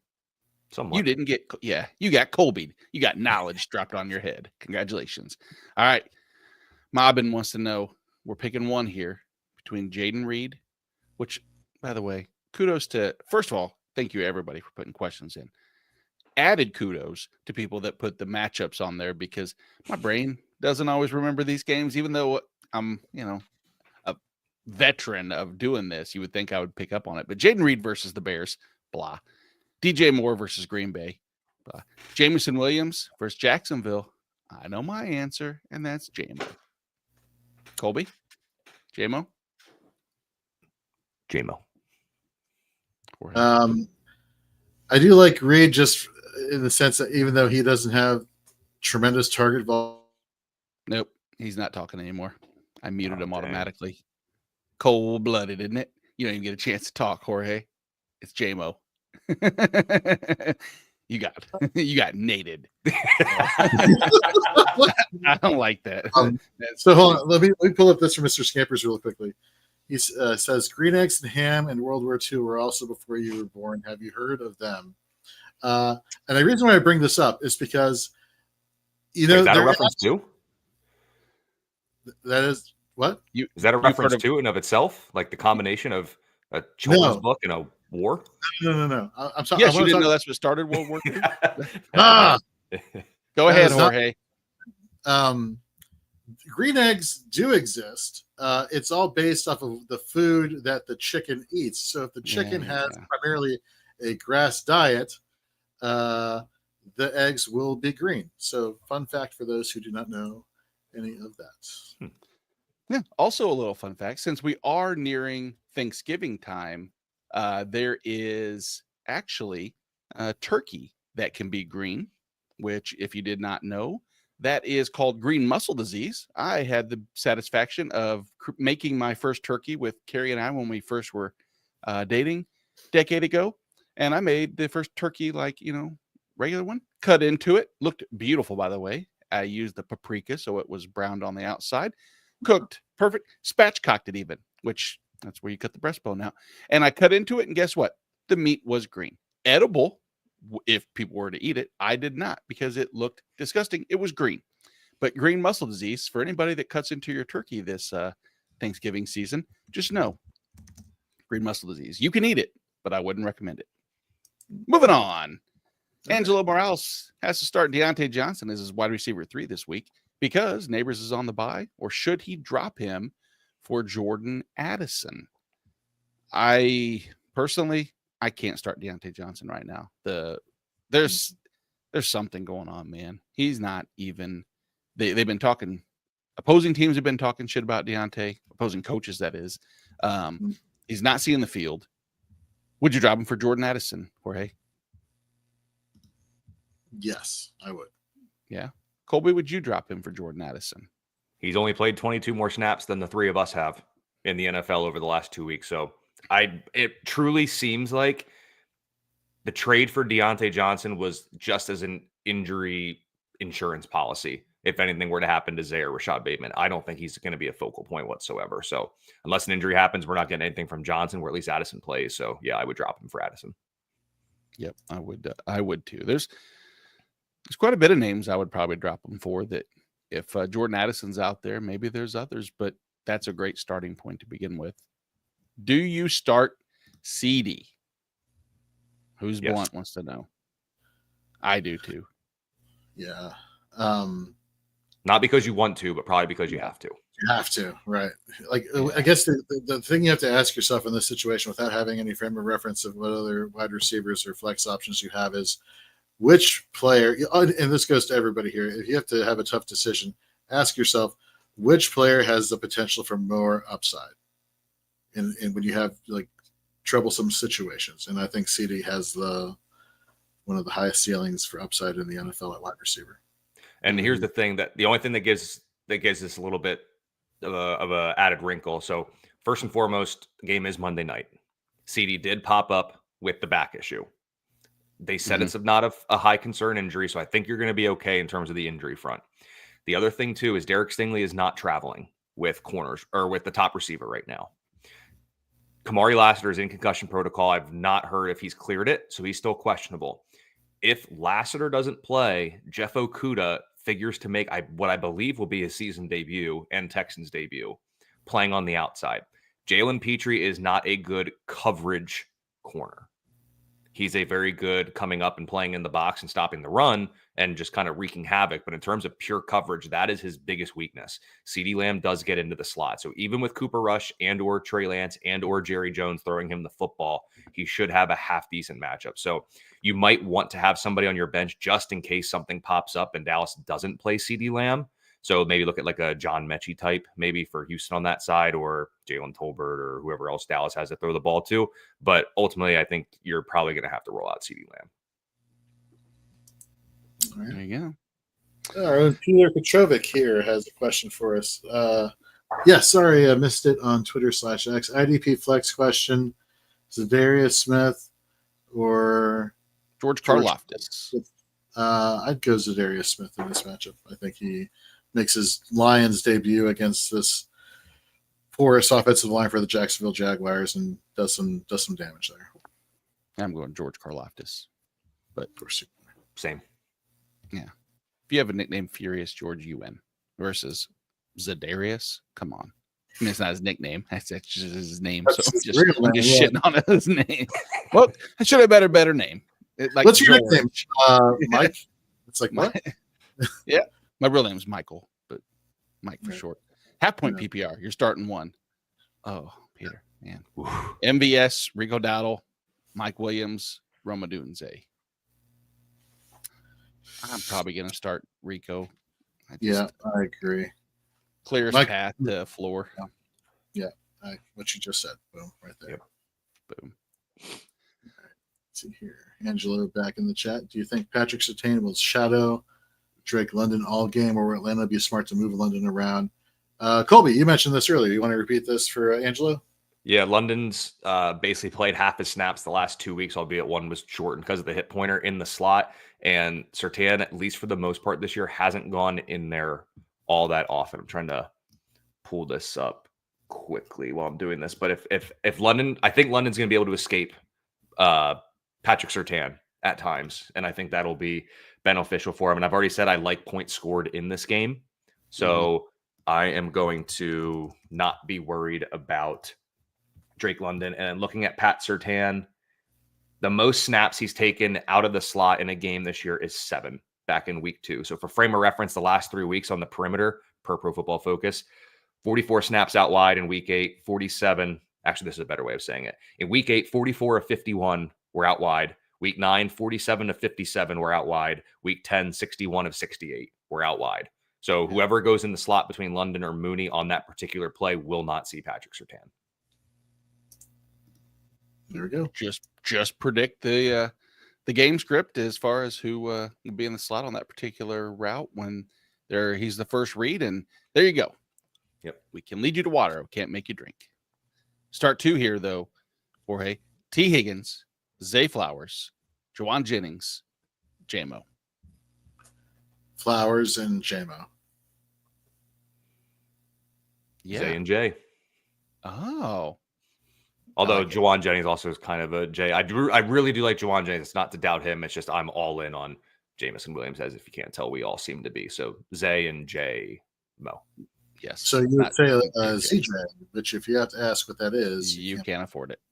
That's right. Zayflow and JMO. There you go. Zayflow, JMO. That rhymes it out. All right. Rafi 69 Bomb wants to know. It's PPR. Need 2 for flex. Jake Ferguson, Quentin Johnson, Audric Estime, Xander Madison, DJ Moore. This is dirty. There we go. This is the type of. This is a 69 after a marathon type dirty question. Oh my gosh. Great show, though. The League. Great show. I don't know if you guys have seen it, but great show. I did not know where that was referenced from. Yes, I do know this one. I do know the League. How do you know that one? But okay, whatever. How do I not know the League? It's a great Yeah, show. A timeless American classic, one of the best in modern American history. This is not. He calls it history because it was on before he was born. Well, it was close. Correct. This was not on before I was born. What are you, 17, 18? You look so young. On a good day. Okay, there you go. So, all right, what are you going to do? On a bad day, you have to choose between these 5 or 6. Well, I'm going to take the easy road. I think the one that stands above the rest is Quentin Johnston. So he's the one that I will start, and I will default to the others for y'all. See, so I have it the other way around. I would go Madison, would be my obvious one, and then I'd go upside for Quentin Johnson. Sounds like you guys just answered it. I'm okay with that. Because you get to start 2. So there you go. Alexander Madison and Quentin Johnson. Ryan, good morning, all. Love you when you have Colby. Oh, man. It's almost like I you like should be on every Sunday morning. Next I like question. Ryan. Yeah, exactly. Good luck, Ryan. You're going to get shit advice from Jorge now. Brian Thomas Jr. or CD Lamb. He's leading Lamb, but worried about the new back injury. Got burned the other week when thinking Collins would play. Oh, yeah, Ryan. Didn't we all get burned by that, Nico? I love when Colby's on the show. He can influence terrible decisions that cost many of us leagues. Go ahead, Colby. You got Colby this time. All right, this is, man, I would rather have CD with one arm over Brian Thomas Jr. with Mac Jones, which is basically like having no arms. It's the knock on Mac Jones. And it's like I said, too, with CeeDee Lamb, you can attack. Not Derek Stingley. Jalen Peters not good in coverage. It really seems like CeeDee Lamb is going to play. So I think I would hold out for Lamb. And if last week is any indication, holding out for Lamb instead of playing Brian Thomas Jr. isn't exactly a horrible thing for your fantasy team. Because I think Thomas was like 2 for 20 last week or something like that. So yeah, I think I'm going to go Lamb. I have a backup for Monday night just in case. And they still have a chance of outscoring Brian Thomas as much as I love him. But I'm going to go Lamb. Yeah.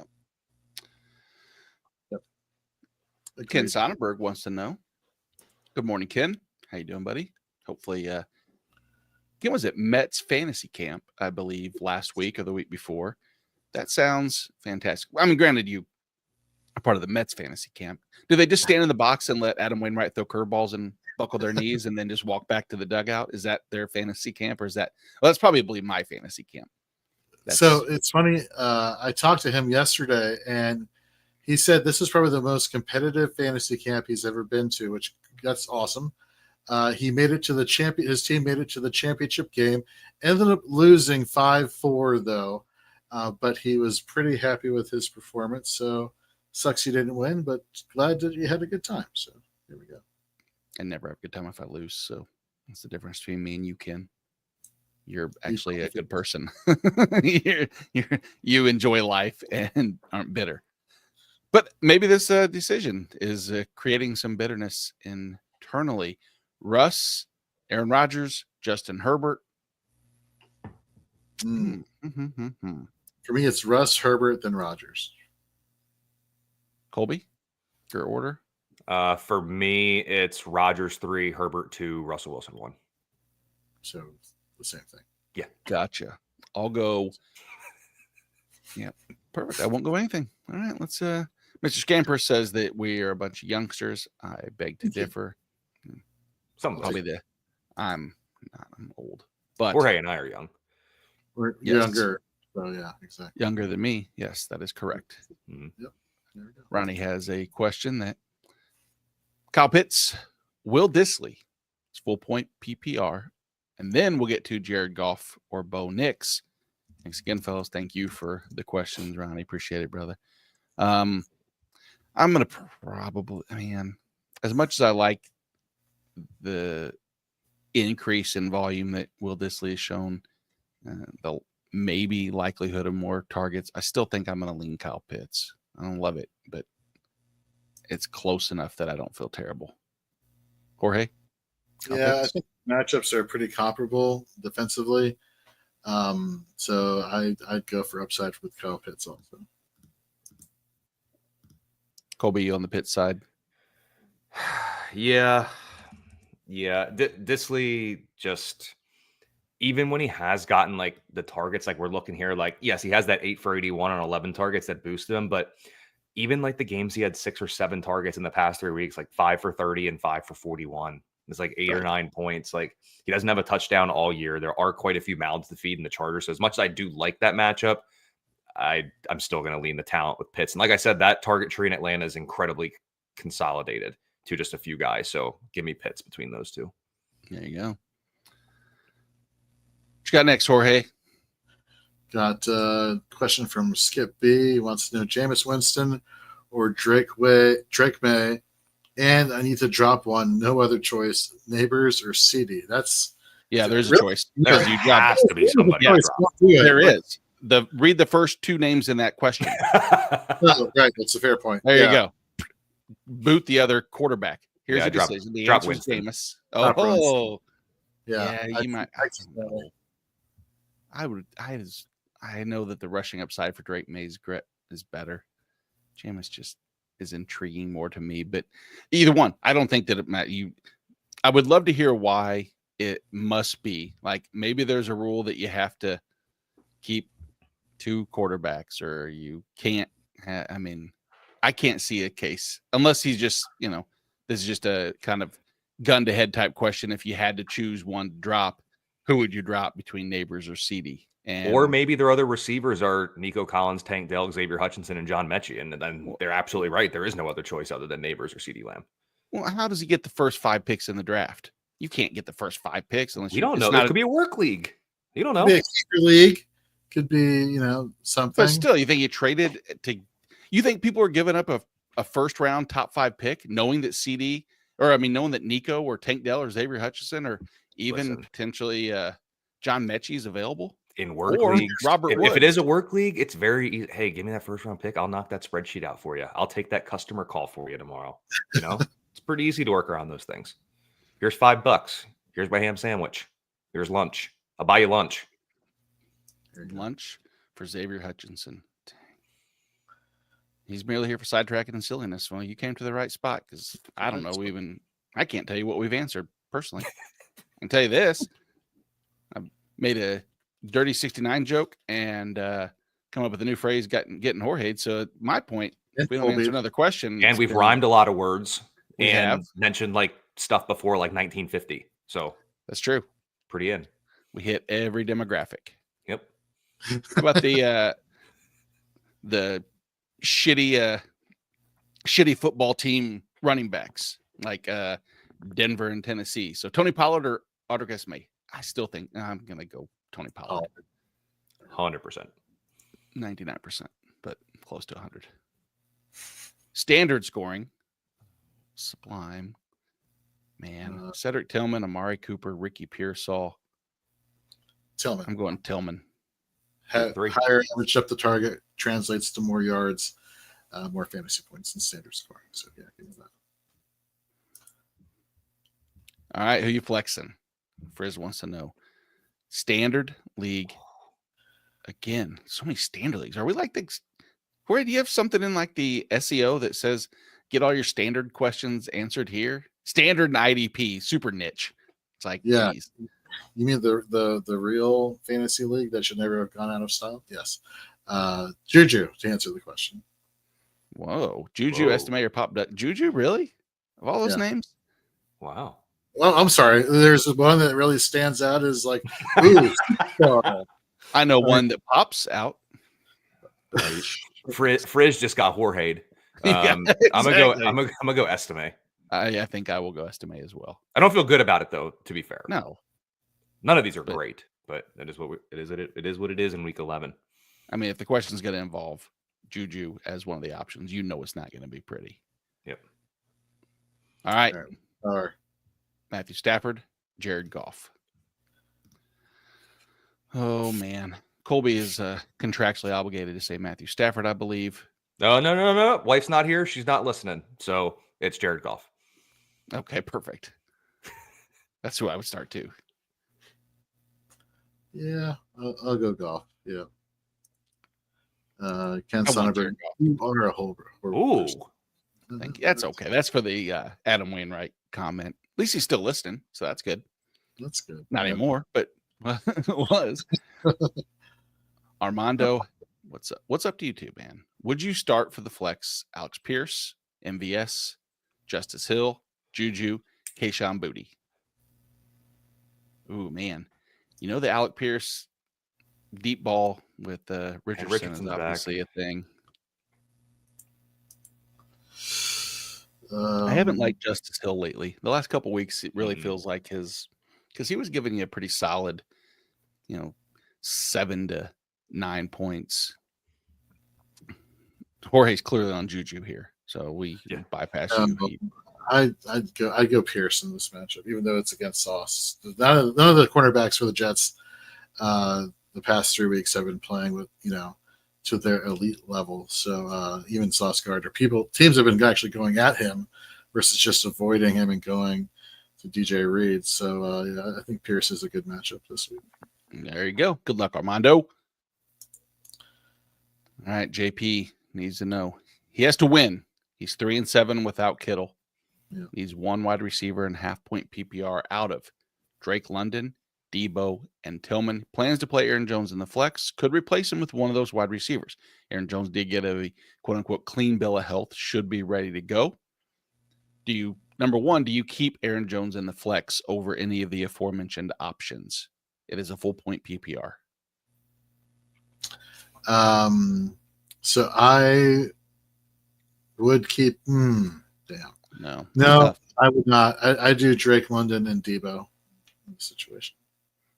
Okay. All right. Colby, same question to you as far as the flex goes. Would you leave Aaron Jones in the flex? Oh gosh, that's tough. Definitely starting Debo because I refuse to sit him this week and miss out on a game where Debo faces Seattle. So I'm going to start Debo. The half PPR does make Aaron Jones a little bit more appealing. Minnesota plays Tennessee, right? Tennessee, who is they're like not the a bad third run most, defense, right? Aren't they? No, they're the third worst. Yeah, they're the third hardest against opposing running backs. Yes. Yeah, tough matchup. That's what I mean. Yeah. Sam Darnold might be starting to take those steps back. I think I'll be Jorge'd with you there, JP. I'll go Drake London and Debo. Love this. Love it. And I will follow up with the. I like how Jorge didn't even let me even answer a question. I mean, he's like, "Question's over. We got ours in. We both agreed. You're stupid. All it can do is create confusion when you're wrong, when you disagree." Yep. Well, you didn't probably mute the him. Smartest move. You didn't mute him just out of the blue. Tried to censor him. Like there's a little animosity now. That's okay. He shouldn't give me the power. Sublime has rest of season question. Ricky Pearsall, John Mechie. Okay, Colby's included from this one because clearly John Mechie. Yeah, Pearsall. 9 point per.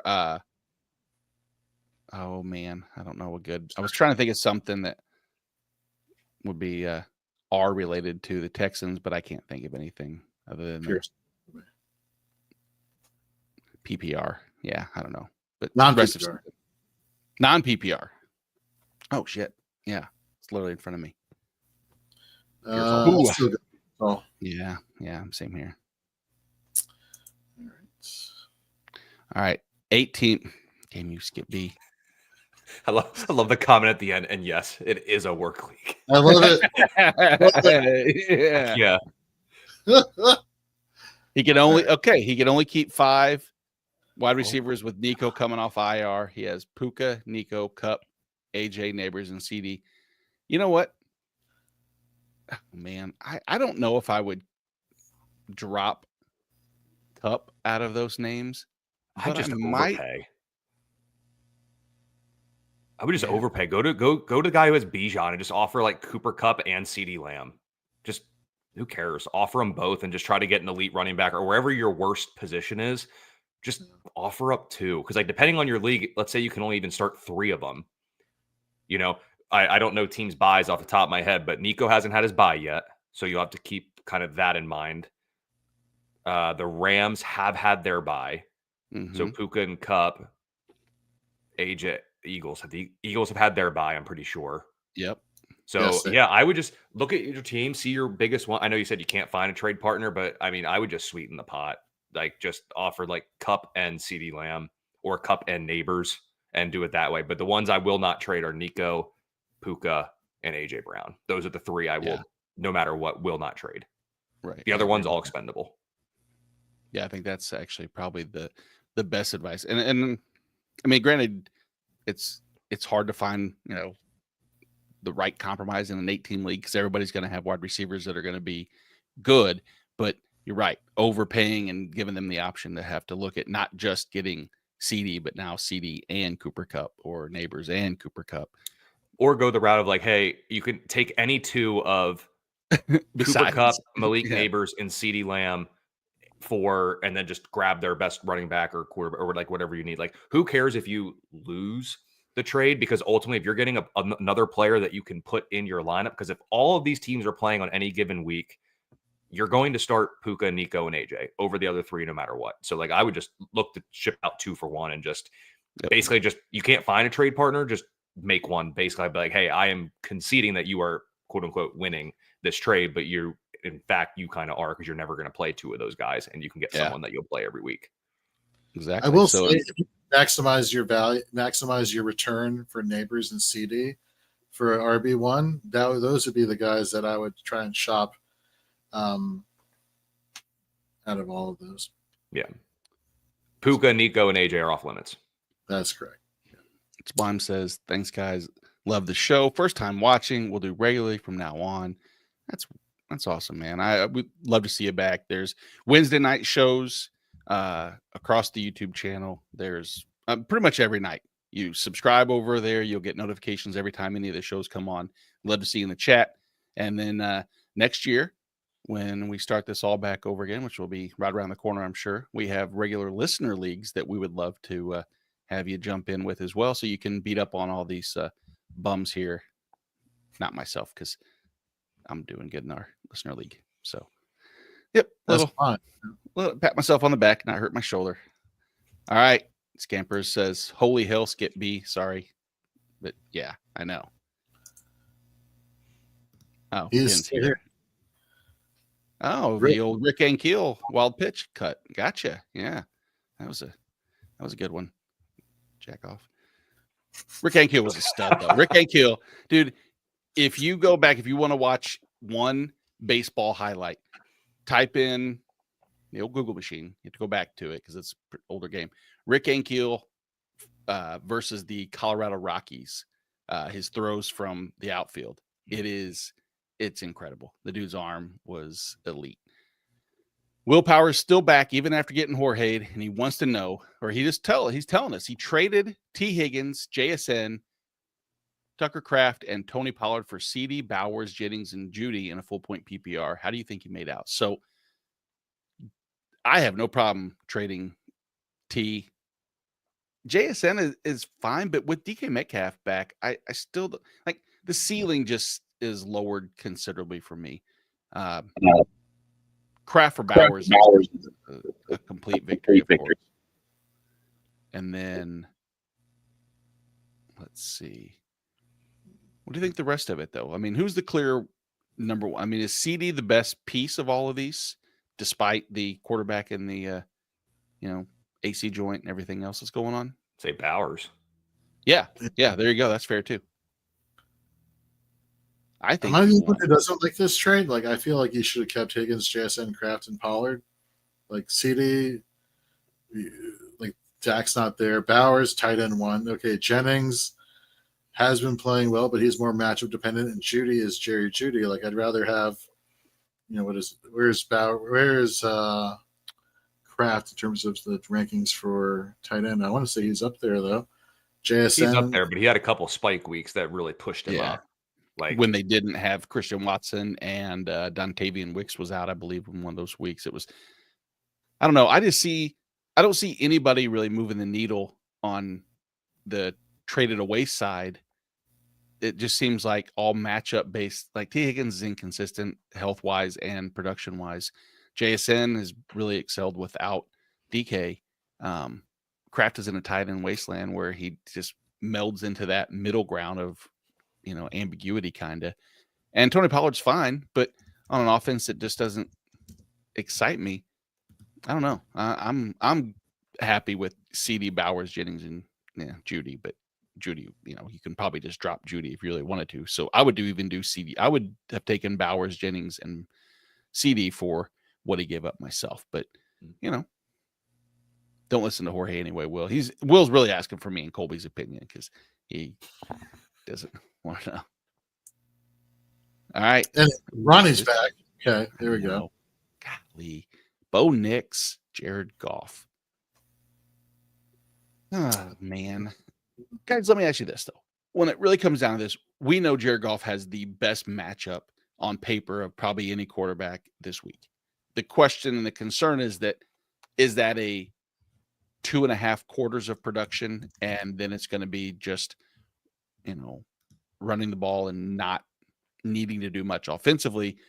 Or do you really think that Detroit might just – Dan Campbell's tricky. He's an enigma because the few of the games this year, I said I think he puts his foot down, puts it on the throat and goes for it, and he does.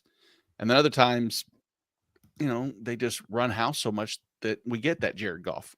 Colby said earlier, 220 and 2 is kind of the stat projection for you. Is Bo Nix exceed that floor, if you will? Yes, I do. I think it's Nix over Goff this week. There you have it, Ronnie. Sorry, but maybe I missed it. Did Jorge own up to steering me wrong on Richardson last week? No, he actually took no fault in that. He said that you can only lead a horse to water. You can't make him drink. You're the one that clicked the button, and theoretically, you should have just used your own wisdom and not rely on him. I apologized on the show in the YouTube chat, but Nate and Cole. I'm Jorge Edwards. You shut your mouth, Will. Sorry, Jorge. I apologize. Don't take the mute button away from me. I like it. Anywho, yes, Will. Hands up. All right. Let's see here. Okay, so JP says Scary Terry already let me down. He let down a lot of people, JP. So don't think God. That was Will Pollard or Estime this week? Pollard. Let's see here. with his work league wide receiver issues, third world problems here. That's more like fifth world at this point. I digress. Craig Wayne. Dawson Knox or Ricky Pearsall, PPR. Pearsall. I'm gonna take Knox. I think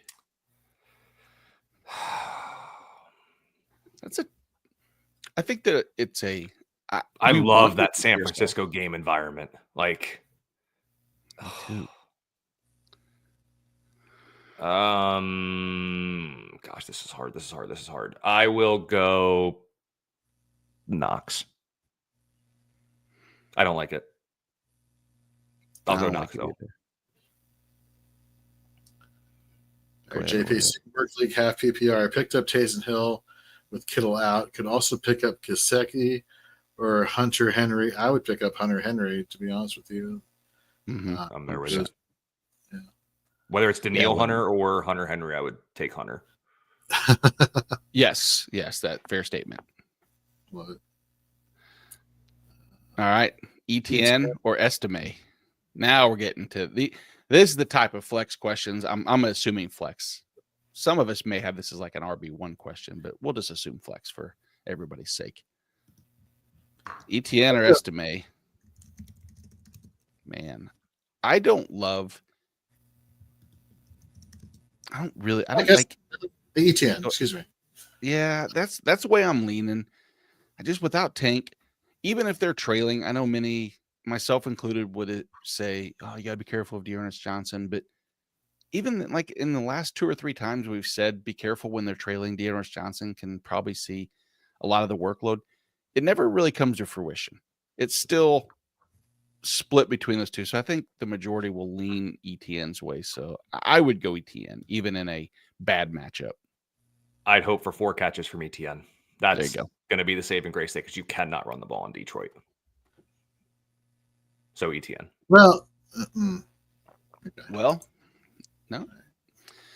To follow up, Saucy Bo wants to know DJ Moore, Brian Thomas Jr., T. Higgins for wide receiver 2. Man, I hate this for you, Saucy, because each one of these matchup, usually in these questions, there's a lot of times when it's like, oh, you're going to get, 8 points or 9.5 points. And it's like, with these 3 names, anyone is capable theoretically on given their pedigree of having a, 7 for 75 and 2 touchdowns. Who's most likely to achieve that? And I would say it's probably Higgins. I agree. I trust this quarterback more than the other 2. That's exactly right. Yep. Let's see here. He says, my other 2 wide receivers are Drake London and CD. Okay. So it's CD, Drake London, DJ Moore, Brian Thomas, or T. Higgins, if I'm reading that correctly. So Yep. London, Lamb, Higgins. Yeah. I wouldn't start any of the other names over London or CD either. So I think that's assumed, but just in case you wanted reaffirmation. yeah. So I think we're caught up on the questions right now. whew. So, So I have a question. Like, I guess we could answer some questions for ourselves here. Is there any matchup this week in any of your leagues, guys, that you're just like,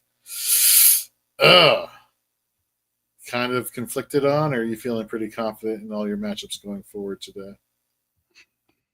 I don't know. There's having Terry McLaurin in a lot of leagues really puts me Right. not necessarily behind, but definitely not ahead. I mean, when you get 2 points and your expectation is, I think 13 was my floor that I was expecting.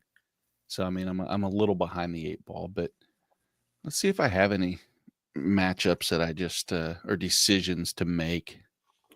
My main one was the IDP one, but I actually just got a question on X. Asked to me, have to sit 1 in a half PPR between Hopkins, Pearsall, and McConkey. I'm probably going to sit Pearsall. That's what I think too. All right, I'll let him know. Let's see here, we got Saucy Boa back. Matt Stafford or Justin Herbert? Give me Justin Herbert in this matchup against Cincinnati. Agreed. Yeah, I'm going to excuse last week as a kind of almost as an outlier again. Whereas if in the first half of the season, first quarter of the season, that if Herbert had 30 passing attempts, I would have considered that the outlier to the norm. But now over the last 5-6 weeks, I think the 18 pass attempts is the outlier, and we get back to a heavier passing attack. So Evan Ingram or TJ Hawkinson? I'm going to go Haley Welsh on this one and go TJ Hawkinson. If you get the reference. Oh, I know that reference. Yeah. Yeah. Wow. That's the one you know. That's good. Yep. That's I know that one. Yeah, I would agree as well. Nice. Love the Rafi bombs that are gross. Feels like wiping peanut butter out of a shag carpet. It's interesting. Phrasing that. Okay. It's exactly. You don't get the reference? No, I do not. It's a line he uses in one of the episodes of the league. Yeah, you probably never watched the league though, Jorge. I watched like the first season with Taco's song at the birthday party, where the scene where like what's his name with the glasses calls AAA and decides to like have them tow their car while he's drinking inside the car. Did you do? That's really good. That you Keep a bomb. Yeah, I got it. I just never watched after the first season. So that is crazy. It's like I mean, the only television show in history that's based around fantasy football. Fantasy football. And you watch 8 episodes. Very good episodes. You had to use that one guy and so, and you know who did all of it. I don't think you watched anything. It was in the background. And it does. All right. So let's get to the gross question. PPR need 2. Brian Thomas Jr., Jalen Tolbert, Deontay Johnson. Oh, BTJ, and I guess Tolbert just because he runs 3 times the routes that Deontay Johnson does. Yep. Yeah, I agree. The first 2 play. Yeah. Someone earlier said that I'm not sure, he was talking about Deontay, and there was a revenge game narrative in their concern. And it's like, I get it, but I don't see Harbaugh as being the type that's going to be like a kid. I haven't played you yet this year, but I'm going to get you out there to, stick it to those stupid Steelers, even though technically the Steelers are putting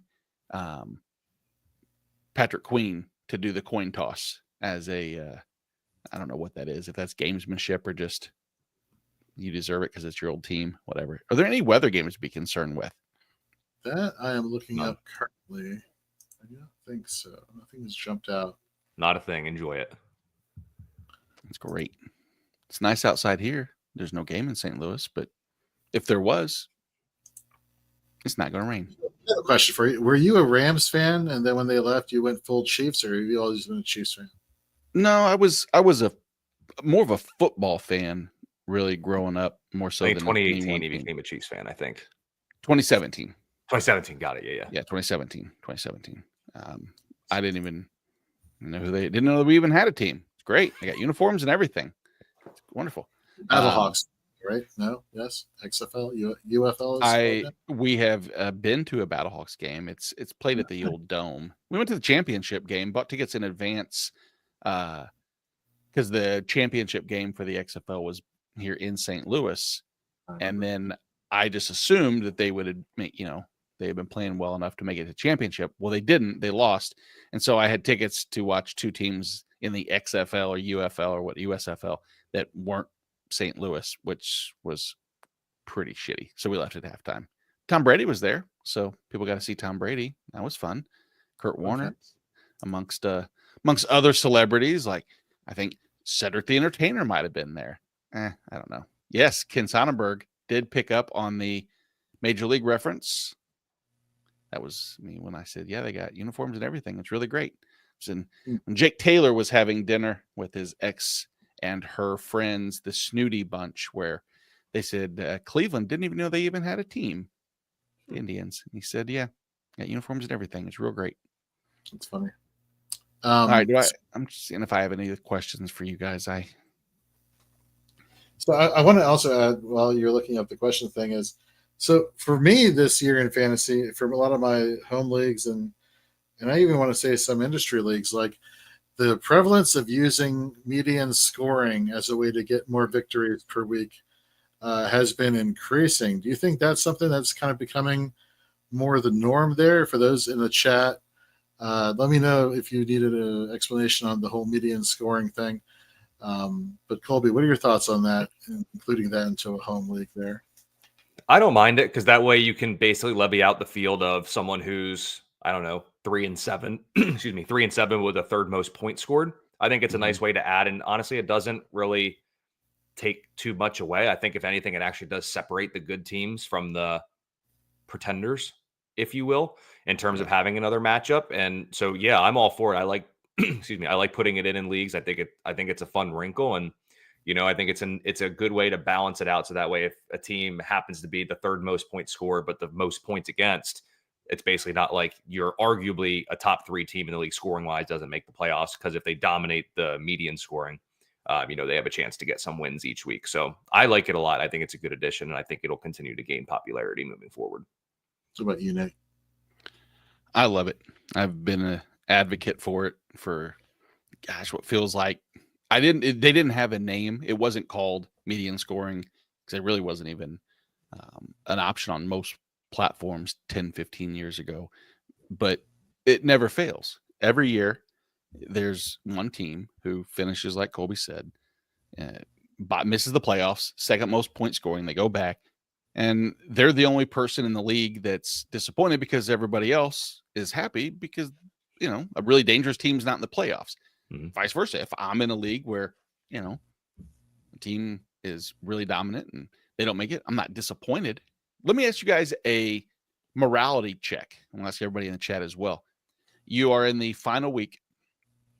You are playing against a team that is or you're playing against a team that's bad. There's another matchup where the team that could get into the playoffs, if you lose to the team that you're playing, the other team that's better gets in. Like, you essentially can control the destiny of another team making the playoffs or not. Do you not all out sit your players, but do you make roster moves that may influence that? Do you feel bad about that? Is that a morally or ethically, shitty move? Bush League, if you will? Or is that like, hey, it's fantasy, it's a game, that's strategy, and I'm here for it? Does that make sense? Do you understand what I'm kind of getting at? If I play all my starters, I can knock them out versus playing my backups, and then I can help them get in. Is that basically? Essentially, is if you tank the week, the worst team makes the playoffs and the better team is eliminated. But then that could come back and bite you. Like the worst team has like their one blow up week, and you're just like, damn. No, I play to win every week. I'm not trying to tank a game. Yeah, I'm worried about the 53 men in our locker room, not about in the other ones. So I'm worried about we're keeping our stuff in-house, and we'll let the chips fall where they may. That's why you guys don't have back-to-back Super Bowl championships. Just letting you know. Jordan Love versus the Chicago Bears. Russ Wilson versus the Baltimore Ravens. Jalen Waddle or Najee Harris / J.K. Dobbins. So let's start with the quarterback question. Jordan Love, Russ Wilson. I'm leaning Russ all day, easy. You too? Got double thumbs up. Yep. And then Jalen Waddle or one of the running backs, Najee or J.K. Dobbins. I'm leaning Dobbins, I think, of those three. Yeah, I agree. Colby? I probably would too. It's just such a bad matchup for Najee, but there is part of me. Everybody in the world knows that you don't run against Baltimore, you throw against them. And there's just part of me that feels like Arthur Smith is going to be like, F that, I'm doing what I want. And he's still going to give Najee Harris 20-some carries in this game. Right. But I like the matchup for Dobbins better. So, and Najee had a little bit of an ankle kind of thing throughout the week. So give me Russ and give me Dobbins. Right there with you. Rafi is on my side, which is the strategy, wants money, F the world type. It's happened. I'll be the first to admit I've done it where I knew that I could. It was a little egregious on my behalf, whereas it wasn't like, all right, I'll put in Jordan Love over, Russ, even though I think Russ is going to have a better week. It was, I'm starting, Audric Estime over Bijan. And they weren't too happy. Jorge, what do you have on your finger? Is that a championship? Is that a second place ring? This is a ring I will not earn this year because my team is god awful. But it is a Trophy Smacks Scott Fishbowl ring. I won in an auction. Congratulations! I like that. Yeah, we're an unearned championship ring. Good job. That's right. Yep. I'll say, let me add something to that conversation too. I get the strategy and the money. I've done it. I think the league context matters. Like a work league or like a league I have at my gym, I'm not going to do that. Now, when I had my league with my college friends back when we were in college, and you watch the first half of the 1:00 game still hungover from Saturday night, Absolutely, because there's jokes, there's ribs, and you're doing all of that. So I think like a league with like friends, I think you can definitely do it. But I think if there's like I don't want to say necessarily like an industry league, but maybe like a work league or like a gym league or a community league, I'm probably not doing that. But if it is a league of close friends, you all know each other very well, I think in that case you might be able to go ahead and do it. So I do think league context matters a little bit in those conversations, because there's no like, if it's your best friend from college, like, yeah, do that, knock them out, you have a story behind it and stuff. But like if it's a work league and you don't know Billy from accounting and they just joined the league because they're the new guy, like I'm probably not going to do it to them. Those guys are probably also the most naive, who wouldn't know what you're doing necessarily. But at the same time, I think I think that's an excellent point to add. You don't want to be the douchebag if you can avoid being the douchebag. Life lessons, if you will, the golden rule. Don't douchebag it up. Khalil Shakir, Tank Dell, BTJ, Jacoby Myers, picking one of those four. Whoa. Jacoby Myers. But Khalil Shakir is right there behind him. It is.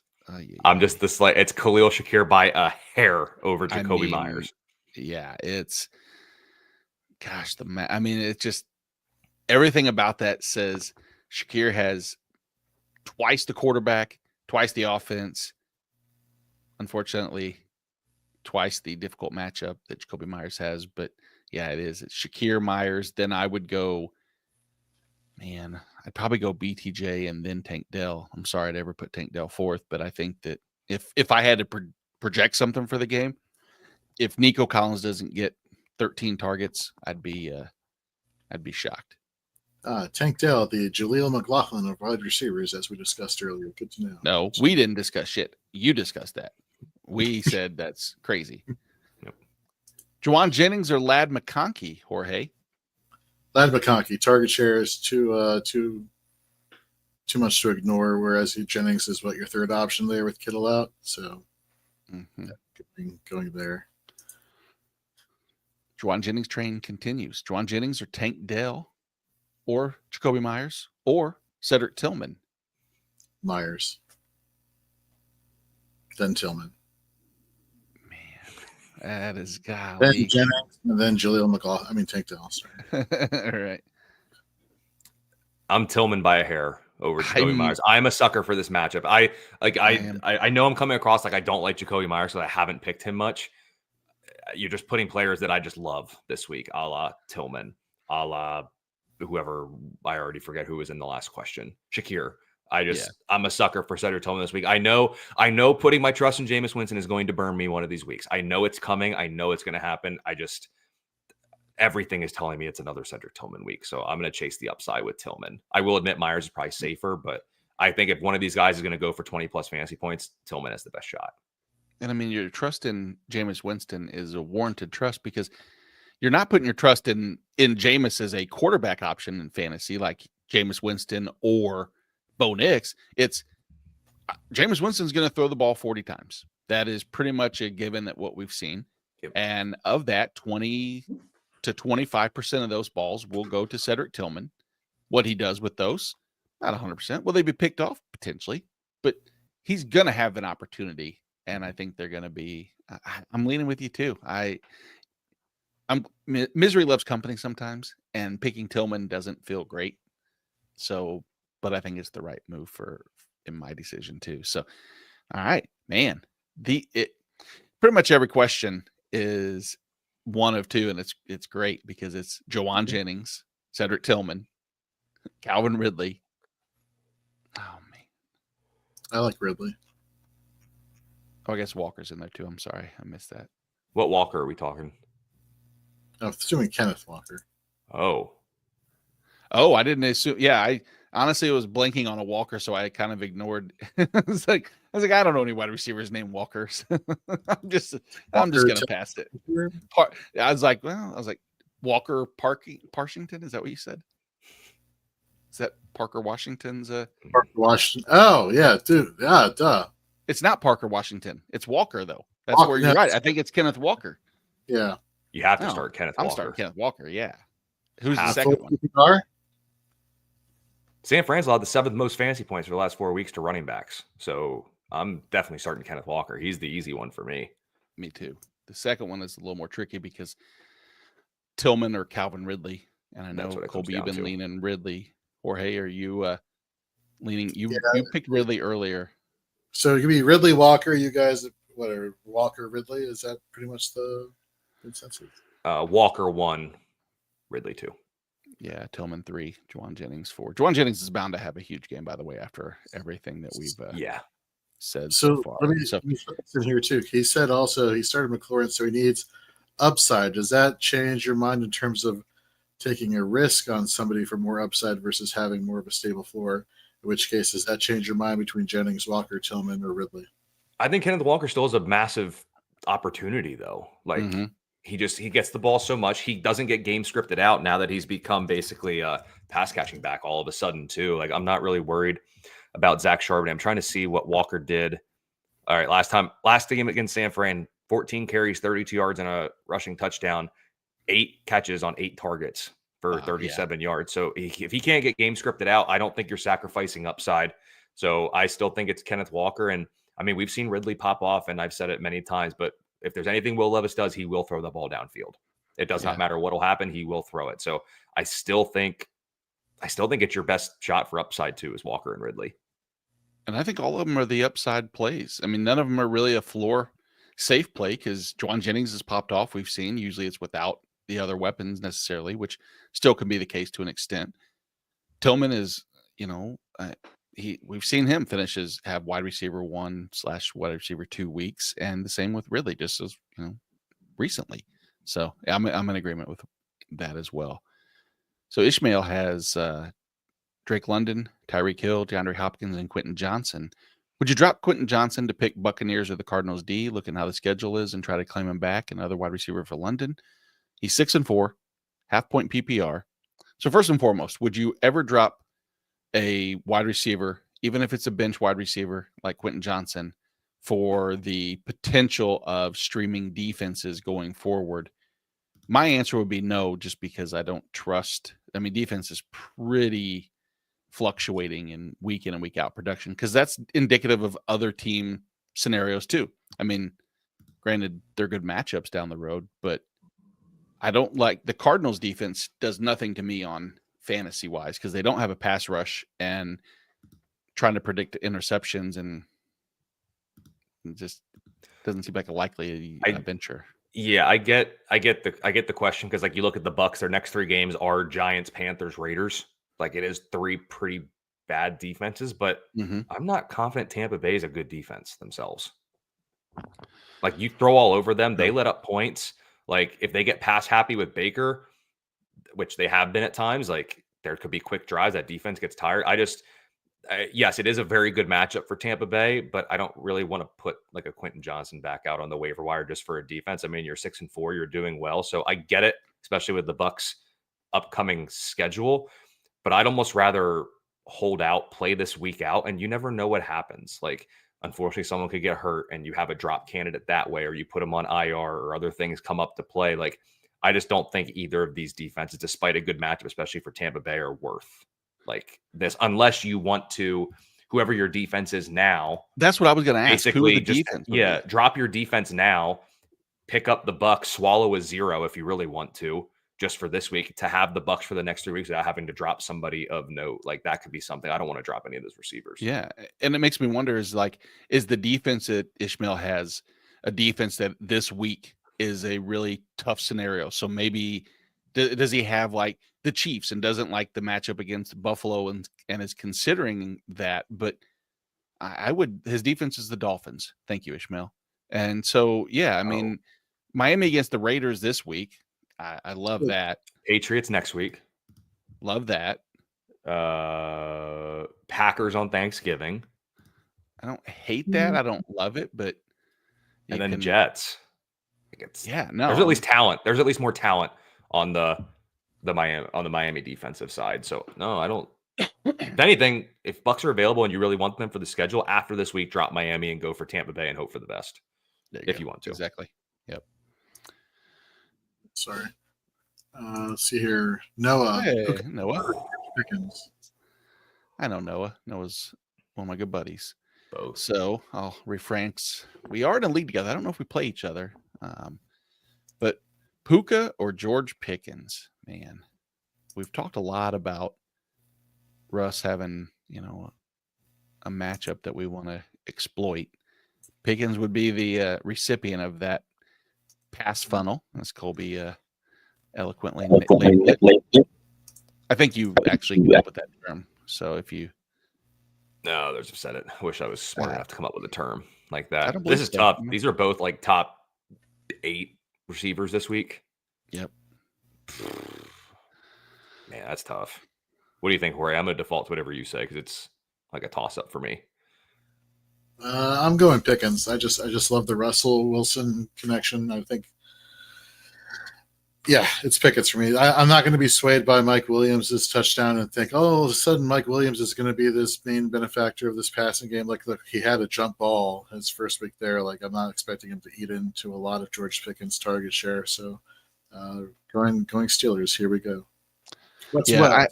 I have Pickers. Don't do that. I have Pickens higher.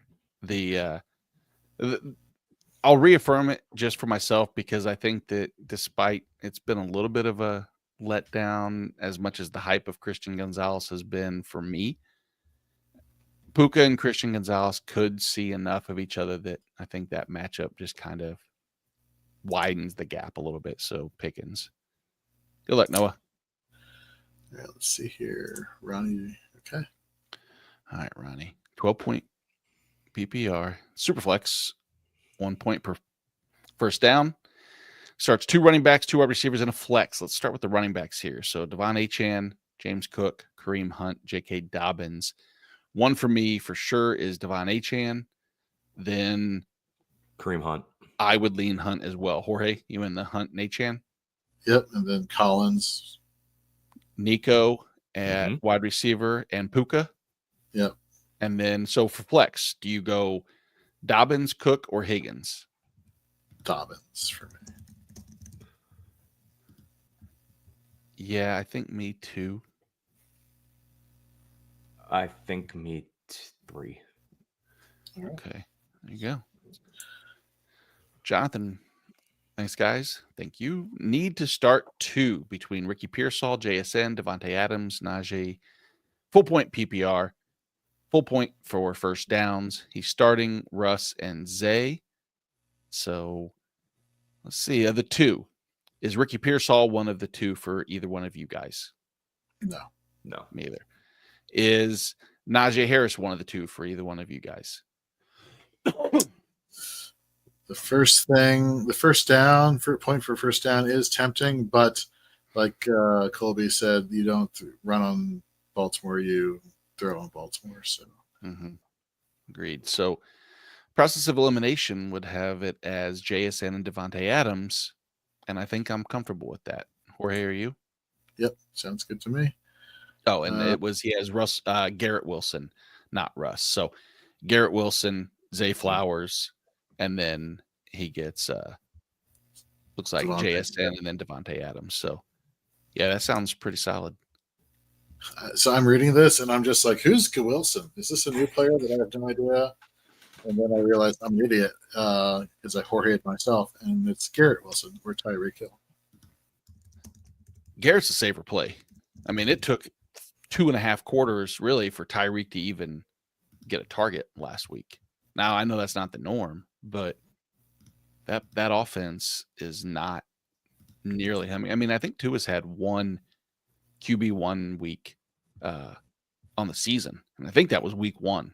And does that mean that he can't do the same thing this week? I like to believe in Tyreek. I think that higher upside. I don't know if the higher upside is even Tyreek. I think Garrett Wilson's safer floor and the better play overall.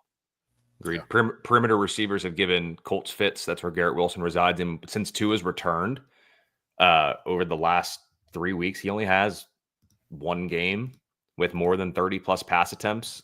He's only averaging 31 attempts per game over the last 3 with a high of 234 yards. So I think you're right. I don't even think Tyreek Hill has the higher ceiling between these 2 either. Yeah. Ishmael had dropped the Bills a few days ago after giving them 21 points. See, live dangerous. I love it. Carches also. Would you guys consider trading away Devontae and D-Hop for DK? Tricky because I would know not. if I don't think I would either. I don't know if I see DK is that much better than both D-Hop and Devontae on any given week. I think that he's probably the better of the three rest of season, but not by much. Would you give up the depth for maybe a small? I would not give up the D-Hop there. Not unless it's one of kind of like the question that came in like earlier, unless it's like a 8-team, you can only start. It's like that's generic 1 quarterback, 2 running back, 2 receiver, 1 tight end, 1 flex. And you have like 5, wide receivers and you want to kind of lessen it down. Like you could look at it like that, but anything beyond like an 8-team league, I don't think you can give up this type of depth for that. Cause really at the end of the day, if you want to say DK and Devonta Smith are both wide receiver 2s, you're throwing in a free D-Hop who's basically like maybe like a high-end wide receiver 3 maybe for Kansas City. That's a little rich for basically an even swap for DK and Devonta. And the Eagles don't exactly have, if we're starting with Devonta Smith, they get the Rams next week, then Baltimore, then Carolina, Pittsburgh, good matchups. Washington, Dallas. Those are good matchups. Whereas DK has some good matchups, but you get the championship week and he gets the Bears. Now, I know that you shouldn't look at the championship week, but ultimately, you would be starting the one, whereas you would have the choice between Devonta Smith and, DeAndre Hopkins, who, while everybody's bye week situations are done, you just have to look forward to maybe that week in and week out. So we still say no, it looks like. Got to keep 4 eyes on the prize. 4 eyes on the prize. Yep. There you go. There you go. Nice. Look at you. Company guy. Love it. All right. Would you start Ricky Pearsall over Tank Dell or Khalil Shakir? First of all, this person doesn't have a name. They're just the star emoji.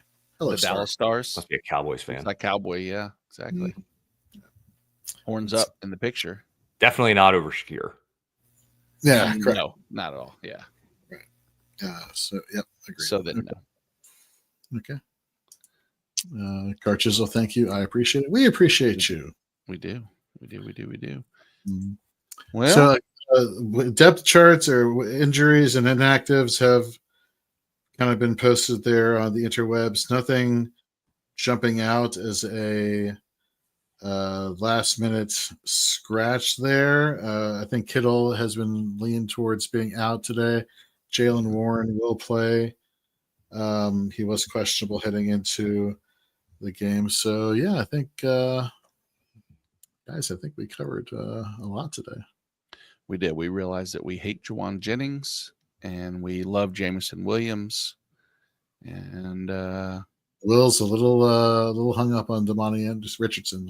I'm sorry, Will. I'm sorry. Should be. I should. Yeah. Well, I was just supposed to go from 100 snaps to 0 in a week. Come on. Well, I don't know. I don't have an answer to that, unfortunately. There but we go. If we don't have any more questions, then I think that we will probably bounce from here and get to setting lineups. Of course, if you have any questions between now and kickoff, which is another hour and 13 minutes, you can reach out to any one of us. You can reach out to the Fantasy and Frames X or everywhere. Everywhere, yeah. I revamped fantasyandframes.com and I was inputting all of our social media and podcast sites and content sites. We are on 1, 2, 3, 4, 5, 6, 7, 8 sites to follow us for fantasy football information or to ask questions. So you can find us. I don't even have 8 social media sites. So probably not something I should admit, considering but whatever. I mentioned his name and he comes out of there. Hey, I wasn't bitter about that call, by the way. I thought it was the right call. Thank you, Will. Thank you.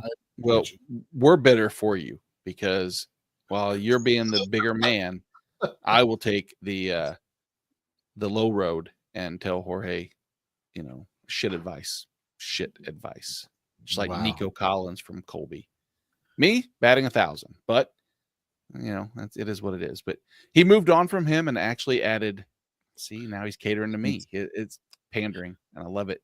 Jeremy Chin played him on Thursday. Jeremy Chin has really turned a corner. He had, I mean, you know, the opportunities we know is what he was lacking, but I have an affinity, of course, for Jeremy Chin, and I'm glad to see him playing well. And he's really helped make that pass D, or really more the run defense, but the defense overall has improved week to week to week to week. Both former Carolina Panther additions have been helping out the Commanders with Luvu and Chin. Yeah, what Luvu had 2 sacks last week or on Thursday? I do not recall his sack total. But if I asked Colby a question about the Texans 2 to 3 days after, he could tell me how many special teams tackles Christian Harris had. Did Christian Harris even play? He hasn't played all year. Okay. Yeah, I thought he returned this week. Supposedly coming after the bye, supposedly, but who the heck knows? Yeah. Well, he did answer. He answered with 0. So there you go. He gave a correct answer. He said 15 tackles, solo tackles the past 2 weeks. Who's that? Jeremy Chin? Jeremy Chin. Pretty solid. Even a special teams tackle. However, so I wanted this. He was my fade this week on Shoot the Gap, which we'll hope to see you on Shoot the Gap this week. Fowler shit the bed. Yes, he did. Don't play your defensive lineman going against the Eagles' offensive tackles. Doesn't typically work out well for you. Nope, that is true. So, cool, guys. Gentlemen, as I said, if anybody has any questions and want to reach out, you can find Jorge at Jorge B. Edwards, Colby at Colby R. Conway. I don't have a middle initial in my name. Maybe I should do it. Mine's R as well. Nate R. Markham. Yeah, if you have any questions, send it to Nate R. Markham. See if that guy answers, and if he does, see how good it is, and maybe it's better than mine. Well, we'll never know. We'll never know. So, for Jorge, Colby, Nate, Mike Bauer was joining us as always. We'll see you, all day, every day. All right. See you, folks.